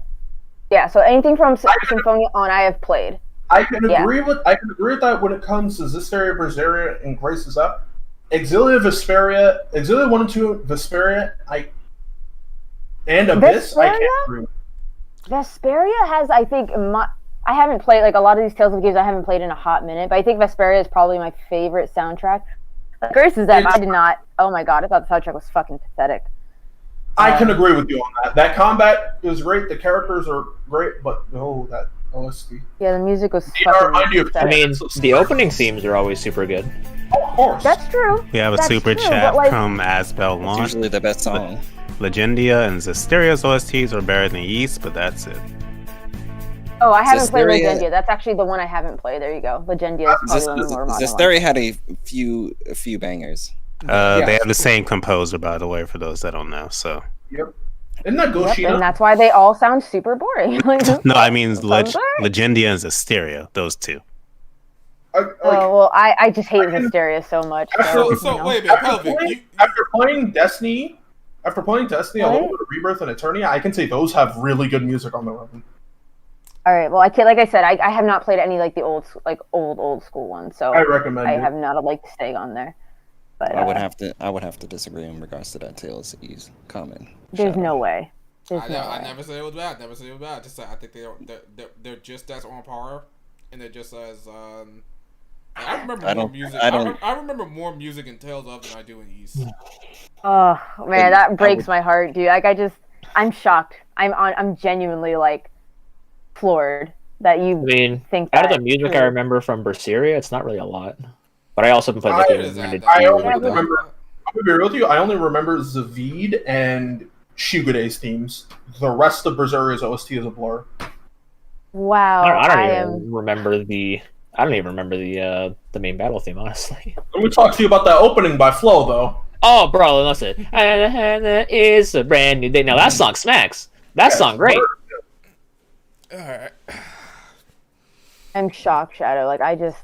So I would, You I would acting I'm like speechless, you, truly. you I'm acting truly like I speechless. literally said it was bad or something like that. Like No, that's but still what not bad. shocked me is because I think Tales of music is honestly just boring as boring. Like I mean, it could not be any less memorable than it is. Like I just, it's in one ear and out the other for Tales of. So the fact that you view Tales of games, music and you wise, played a lot of them. the same as East, and I've played a lot of Tales of games. Like I've played, at least like 7 at least, right? I'm shocked. I am shocked. I can't think of a Tales of game. I think there's like one song in Vesperia I really like. Not considering any Tales openings. Tales openings are really good. I But have the whole OST downloaded for Vesperia. I can pull up any there's song. like one song in Vesperia I like. But are you kidding me? Oh, hell. I'm guessing it was Fury Sparks. So essentially, you play. So I don't think you play all the East games. No, I haven't. But just but by the those ones that you played, they're just all leagues better. Light years better. Okay. Light years better. Okay, There are fine. songs. Yeah, There are songs. And like can I go back said, to both of you ever. haven't played Ease Origin, which has the best music in the franchise. But a lot of people say Riku, I literally named Devil's Corridor. Where is that from? that started from Oath of Lagana, actually. Okay, but Oh, did it? I remix. actually didn't know that. But Yeah, where? that's the okay. remix. Okay. I did not know that. But isn't like Love it. Devotion one? Anyways, okay. So anyways, Yeah, it's interesting. People thought East Origin had the best soundtrack. I laughed. But the point is, you're guilty, okay, Shadow? Nah, that's- You're guilty. Yeah. I You're don't- guilty. 3 pounds of guilt, bro. I don't think so. I've been guilty of nothing so far. I don't know what you guys are talking about. Yeah, That is that's so- like a murderer going to court and saying, "No, I didn't kill him, bro. I don't think I should be tried for that, I've honestly." done nothing wrong. I have done nothing wrong at all. No, but you're just a questionable individual. That's all. The chat has spoken. The rest of the podcast has spoken. You are guilty. Ace Breaker said you're guilty and cap. Like you could have picked like there has to be another series that you would say East would compare like Tales of. Well, to be fair, both of them are Might as talked well. about more for the characters and world and less for the music. Might So I as see well. where he's coming. Wait, what? And game. Like, I don't hear people talk about Yee's music. I mostly hear them talk about the things you do in Yee's over the music. Really? Like- You haven't talked to a lot of people about Ease then. Yeah, I I guess not. have. Every time I It's speak probably- to someone about East, the music is definitely a talking point. That's arguably one of the best things about the franchise. That's it. I'm saying it's bad. I'm just saying it's not as memorable. It's not that bad. It's not masterpiece level in my opinion. As you guys know, I haven't played much of the Ys series outside a few hours of a couple of them. But there's one song in particular from Lacrimosa or whatever that's like one of the best songs I've ever heard in a game. I think it's called like a Lucian Dance or something like that. Which one is that one, Riku? I don't recall. That's from Ys 8. Well, but like where in you say was that a battle theme? Is it It sounds like a battle theme. I think it was a battle Dance? theme. Oh, I'm listening to it now. I'm curious. It's fucking rock and roll. Well, I do like this song. No, it's a field theme, and it is good. It is good. That's a true. field Lucian theme? Dance is good. Why is a field theme that freaking hype? Yeah, that one. What? Yeah, that one. It's a field That's theme. when you enter the forest. Yeah, that's when you enter. I think it's for Donna. Yeah. Yeah. No, right? Am I wrong? Is that a field theme? No. I feel like it's a field. Yeah, it is. Oh, like I'm right. right. Oh, I'm a genius. Great. Okay. Point is, that's a good That's a very field good theme. Okay. It's a very good one. They love their violins and Ys. I realize that. But So we know. the point is, you're guilty. At the end of the day, we all know most Musou games are mid. We all know that East soundtrack isn't masterpiece level. To you, just throw it to me. All right. Just say Well, to what me did and you you're fine. consider masterpiece level? I've already named. Oh my god. So he said, I got the note. I literally wrote it down. Shadow says Final Fantasy VII, The World Ends With You, Final Fantasy X, Desgaia, and Sonic. He didn't specify which Sonic is top tier, which is the Sonic soundtrack. I just Hot sided seat, with let's go. Sonic. I'm not saying Okay, I will fine. give you The the Omit purpose you Desgaia. put the No. sky up there? No, I don't what? have- No. I don't- He used that as a throwaway, which is fine. What's your favorite Sonic soundtrack? I need to know. Same. Oh, here we Final go. judgment. Here we Final go. judgment. You're about to be judged so badly. You're surrounded. So bad. I'm here, too. Sonic is not that good of a franchise I mean- for me to even care about. Oh, Really? whoa, Okay, whoa, no, whoa, no, whoa. no, So, no, no. God. What did End you the just say? podcast. You opened up that can of worms. End the podcast, bro. Can we kick him off his own podcast yet? Nah. Shadow, what did Shadow say? I want to make sure before I go off. What did you say? What's the question? What you just said. What you said was that What'd the you Sonic say? series isn't that good for me to be like taking it that seriously. Oh yeah, absolutely. said- Yeah, absolutely. Please, no, not nowadays. I'm pretty sure we were just discussing how to kick Shadow off his own podcast. Can we continue? Yeah, like Whoa, are you all saying that all? Oh my god. we're not Yes. saying all Sonic games. Okay. Yeah, Sonic that's has what I'm. definitely gone down the shitter. Okay, that's what I'm talking about. Like, are you serious? But Hold on, Shadow, we were talking about the music though. I asked what is your favorite Sonic sound. You even said Sonic soundtracks are good. Okay. Okay. I yeah, think like, So what is your favorite Sonic soundtrack? Like what game has your favorite soundtrack of Sonic? Like Sonic Adventure 1, 2, Sure. Sonic 1, 2, Knuckles, whatever. Silence. I probably. I wouldn't Is say this really a probably hard question? Sonic 3. Ooh, wait, Sonic 3 or Sonic 3 and Knuckles? They're both. Wait, they're the same thing, no? Same thing. No. No. So Sonic 3 and Knuckles adds 8 more tracks. Oh my god. Oh my god. Oh, for fuck's sake. Okay. Alright, even I'm not getting that ridiculous. Don't get Blake started. No, let's Man knows his trivia. Listen. Sonic 3 and then Sonic and Knuckles are 2 separate games that Sega kind of just merged into one game at one point. That was one So of the first technically- expansion packs. Exactly. Yeah. Yeah, like it's the same thing. So if I'm gonna say Sonic 3, you might as well add Sonic 3 and Knuckles as well. Okay, cool. So- Yeah. Sonic 3 and Like Knuckles, saying in my Persona opinion, 5 is the and greatest Persona Sonic 5 game of all time. Royal. I'm sorry, what? that's like saying Persona 5 and Persona 5 Royal. Okay, alright, fine. Alright. I'll just say Alright. Sonic 3 and Knuckles. Or it's like including Xenoblade Alright. Chronicles 2 Torna I'm and not Xenoblade mad Chronicles about 2. that. I'm not mad about that answer. Okay. You live another day. It's not my favorite, but You see, if What's your favorite if- Velvet? what, I'm sorry? What's your I think favorite Velvet is Sonic? Adventure 1. I love Adventure 1 though. It's not my favorite, but I do love Adventure 1. Honestly, I'm not gonna lie, it's between Sonic 2 and honestly I love Sonic Mania. I think Sonic Mania just fucking knocked it out of the park. Absolutely. T-Lope. I think T-Lopes. I think Sonic Mania fucking knocked it out of the park with music, and I didn't think you can make Sonic 2 music better, and like you can argue better or just different, but still be like The same. fantastic. You know what I mean? I like how Yeah, none of us it's- mentioned like any games that involved Crush 40. No, said yeah, Sonic their Adventure. soundtracks are really good. I ain't gonna say. Well, my favorite is Adventure 2 Battle, but Same. I'm gonna say this. I think Sonic music Adventure 2 is is more. also good. I'm not mad. My favorite I'm not mad OST about is that. Hero. I'm saying Sonic Oh, music yeah. is probably more memorable to me than East music. Whoa. I thought you were going to say Sonic mean- music is more memorable in Sonic games. would say, Actually, I that's would still say true. That's still true. Majority of Oh, games. so terrible and true. I would say video games. Oh. Oh no. See, Alright. Sonic music being more memorable than East, I mean, I feel like makes a little bit more sense because, you know, we grew up with Sonic, so I feel like it's like molded us, you know? Like, Okay, yeah. I can see. I just- don't know. Like the darkness. I love Sonic music. I mean, I love East, but I love would say Sonic. a hot take. Same thing goes with Final Fantasy VII. Final Fantasy VII. What about it? The I soundtrack is not- I personally don't think that Final Fantasy VII's music is like the bee's knees, and I think you might have a nostalgic connection to that. I don't A lot think of so. people I really don't think so. I can't confirm that at all because it's nostalgia, but I can never take that as a factor. But I mean, the best way. I think that the Final Fantasy music from 1 through 6 all have better music than Final Fantasy VII.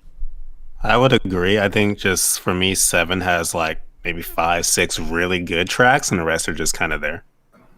Like the PS1 version of Final Fantasy 1 final boss music, I think stomps everything in Final Fantasy VII. Wait, including One Winged Angel though? Yes. I say the One one that Winged comes Angel's close. kind of See- iconic, you like see- universally. okay, you know what? Remember, this ain't no nostalgic connection to any of them. This is me who played them pretty back to back. I'm pretty sure. Like I don't know if it was an alternate universe, and I played Final Fantasy VII like now or in like 2015 or something like that. I would still think it's probably especially the best especially soundtrack Final I've ever Fantasy VI. Like I don't think I think a lot of music in Final Fantasy VI stomps the music in Final Fantasy VII. That I can agree on. Yeah. Same thing with 5, and especially 4. Like don't even talk to me about 4. Okay, Theme of 4 love. stomps. Theme of the Four? red. 4 stomps a lot of Yep. things in 7 as well. What do you guys put Yeah. What do you guys put Final Fantasy X? That's pretty good. Towards the top. Yeah, Like, I haven't played it yet, so I can't say anything. I haven't completed it yet, so. Well, actually, I have, but not in like forever. So. running comparison across the games, I'd have to say 10 is like right next to 14, personally. Like, I've 14 soundtrack. Oh, 14 soundtrack. Oh yeah, I didn't know 14 had a remix of Force Your Way. Yes. That's pretty cool. I was like, oh shit, that's awesome. But come back to me when you hear that Shadowbringers trailer theme in full, because oh my god, it's so good. I am Okay, still guys. I am still advertising the twinning. That song is amazing. All right, guys, Theme we is gotta super good. get up out of here. We Oh, yeah, it is Yeah. way too far. It's almost 10 o'clock. All right. Well, sorry, you just had opinions that needed to be spoken about. Sorry. Listen, so. man. So he's guilty for everything tonight, right? Correct, Yeah. guys? Okay. Pretty much. Absolutely Yeah. not. The Nope. stream chat spoke. Nope. The stream Yeah, chat y'all spoke. And at least can't get me on the Warrior stuff. Y'all can't get me No, on that. no, one. yes, the we Warrior, can. no. Yeah, The we Warrior can, and we stuff, will. they're Shadow? all mid-tier games at best, and you guys. No, we know- changed your you no. guys The know- point is we changed your mind tonight. They're not yeah, trash. we I changed still your think they're mind. trash. I think that we're just meeting on a Hey, we're he's guilty, bro. meeting Yeah, at you changed it. a crossroads. Like we're Yes, at we're equal meeting in the agreement. middle. All right? Mid. That's All literally right. what mid means. The Okay. middle. All right, so I'm The just. point is you're guilty for saying they're trash. They are. Yeah. Therefore, they're mid. They So you're they guilty on definitely that. trash. Y'all only got Warriors or Oh, War here Tree we- Dynasty War. That's all here we y'all go. got. That's it. Nah, bro. Shadow, Alright. did you not listen to anything we said? Listen, Probably Word. not. I don't give a damn about Warriors games enough. End the fucking You podcast. Fuck up out of here. Samurai Kagura. How are you gonna? I don't die on Samurai Kagura. Are you kidding me? Samurai Kagura is like one of the weaker Warrior games. Fake fan. What? Did you praise They it? hate to see it. I praised it. What? Huh? you've That's definitely more you praised it did. before. I'm When? pretty sure you have. No, he's praised it for the fan service, like a teenager in high school. Okay, that's about it. But I'm not gonna sit there and say, "Oh, the gameplay is amazing." Are you serious? I might as well just say There that we go. the Neptunia Warriors game is amazing. Like, are you Let's do crazy? the outros We're before running out, we bro. run Your go Warriors in on you again. Your Warriors games are not that great. You guys got special feelings for them. That's all it is. And when somebody says something about them, you guys get defensive. That's it. Okay, but Alright. how do we have special feelings for a game we didn't play when we were kids?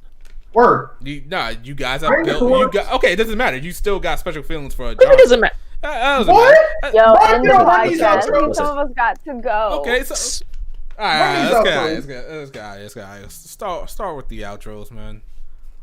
Blake, go ahead.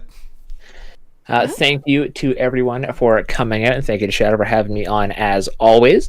Y'all can find me over at Westtown HD over on Twitter, YouTube, and Twitch. Our new follower goal is 250. We're trying to hit that before the end of March. So if y'all ain't following over on the Twitch page, let me just plug that really quick in the. I'm not going to spell it correctly this time, am I? Y'all can go follow me over there. We are currently streaming Persona 5 Strikers, at least as much of it as I can, because Atlas will smite me if I stream anything past Endgame. Or no, stream anything during Endgame, yeah. Then I'll get smited. So go ahead and follow me over there if y'all like content. After that, we'll be going back into Crossbell, my favorite city of all time. And we'll be playing that Trails of Cold Steel 3, baby! Alright, thank you so much, and have yourselves a good night. Play yourself a Warriors game, hydrate, and Super chat from Dual Beard. Happy 35th anniversary for Zelda, everyone. Adios. Wait, For a second, I thought that said adios. yeah, I thought it said adios too. I was like, wait, adios? Okay, yeah, Zelda's Zelda. Riku, go ahead. What does that mean? It's like Pokemon is Pokemon. It's the same thing. Like, well, what? Okay, go ahead. All right, go ahead. Thank you everyone for coming out. A very entertaining stream. I hope you guys enjoyed all of the kerfuffle at the end. Maybe we'll do it more if we run low on topics in future episodes. Everybody have a good night. Ace Maker 3 Super Chat. Thanks for another episode of Bow for man. Love to see it. Y'all crazy. Y'all crazy for that. Bob, go ahead, man. Thank you for having me on as always, even though it's technically the Bow and Friends podcast, so I don't really need to be invited. BS. But hope you all had fun seeing us go in on Shadow, as it was inevitable with all his terrible opinions on things. My opinions are amazing. Keep going. This isn't going to be the last time. Just let you know. I recently did a video on the top 10 series from across gaming, anime, and more I personally want to see get turned into Muso games, so go check that out. I'll drop a link in the chat. Thank you guys. Enjoy your nights. Also, we have another super chat. Y'all got jokes. Y'all Y'all got jokes today. I got jokes today. I see how it is. Who's next? Sosuke, go ahead. It has been your boy Sosuke the Bro, the true JRPG god, otherwise known as Wazy Hemisphere. Oh my gosh! You didn't even play the game. Go ahead. You're forward. I'm getting close to that new computer, and when I do, the first thing I'm going to be doing is finishing Xenogears, and then getting straight into Trails to Azure. No, wait, straight to Azure, then Zero. Then Zero. Okay, let me get into Trails to Zero. You can catch me on Twitch at Sosuke the Wandering Gamer. I'm actually going to try and stream something off my Vita. Who knows? We'll find out probably tomorrow or the day after. Zero Evolution. I might do that. Who knows? You can also find me on Twitter at ArusuSosuke, where I retweet whatever the hell I damn well please and talk about random things that happen to me in games. It's been great.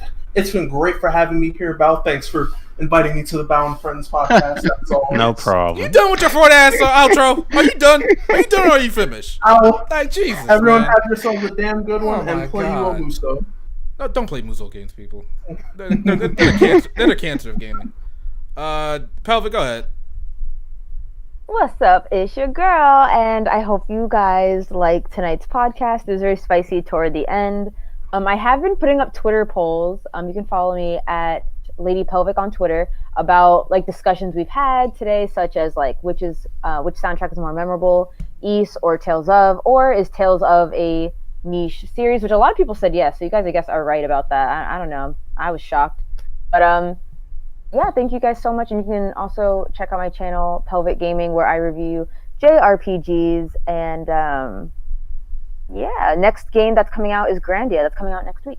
So look forward to that. I need to actually play 2. Y'all niggas in the chat need to get the fuck out. Oh no! Y'all Take it away. Can't stay here. Take it away, Q. Take it the motherfucker away. This is too damn funny. It's a mutiny. You love to see it. Brings a tear to my eye. Oh man. Okay, go ahead. Outro, man. We got places to be, man. Okay, so thanks for having me. As per usual, this is fun. I had so much, had such a good laugh. As you guys know, I'm here for the waifus. I've been streaming East, of course, searching for the next waifu in East on Twitch at Simply Binge. That's Mondays and Thursdays. I've been trying to keep it regular. So today I'm actually streaming. Well, today some of you guys are in the past. It's 2 a.m. here, and I'm in the UK. So, so later today, I'll be streaming East again, and I'm gonna try to see if I can continue the waifu tier list on YouTube at LP Guardian, so you guys can check that out. And yeah, again, here for the waifus. Hope you guys had a good time. Well, I did. So, yeah. So yeah, that's about it. All right, guys. You guys know I am the true JRPG god, the man with the best opinions. All right, this is my podcast. Always will be my podcast. Fuck all y'all in the chat. All right, I thought you were viewers. Sebastian says bow the JRPG god. Shut up. One day, Val's gonna start. Y'all all just mad. Y'all all just mad. That's all I'm saying. Y'all all just mad. All right. Anyway, we catch you guys. Well, it kind of depends on how many topics we got. We got enough topics. We can talk for 3 hours on one thing. So I mean, that's roast and shadow. Hey man, you guys know you are wrong deep down. It's okay. It's okay. Shadow. If you were forced to I ain't play, losing no sleep at night over this. You know. Shadow. Muso games or SOW games? Pick one. Oh, I probably pick He said, "Oh." His brain stopped for a second. I ain't never heard a more deer in the headlights moment like that. No, I was thinking about it because like the SRW games, they have pretty good gameplay. Like I like their flashy. Now they do. I say they do now. Do they? I like their flashy gameplay. You mean they have games that interest you more? Yeah, whatever. Let's just award things better. Nah, we're not. We're not. Muso games are trash. All right, we out of here. Lord, Deuces. here we go. We all know. Deuces. Muso games are hot, sweaty doodoo butt cakes. Later, people. We out of here. I'll let you all know. My podcast, by the way. My podcast, by the way. All right, it's been the podcast and the stream. All right, we out of here. Just making sure.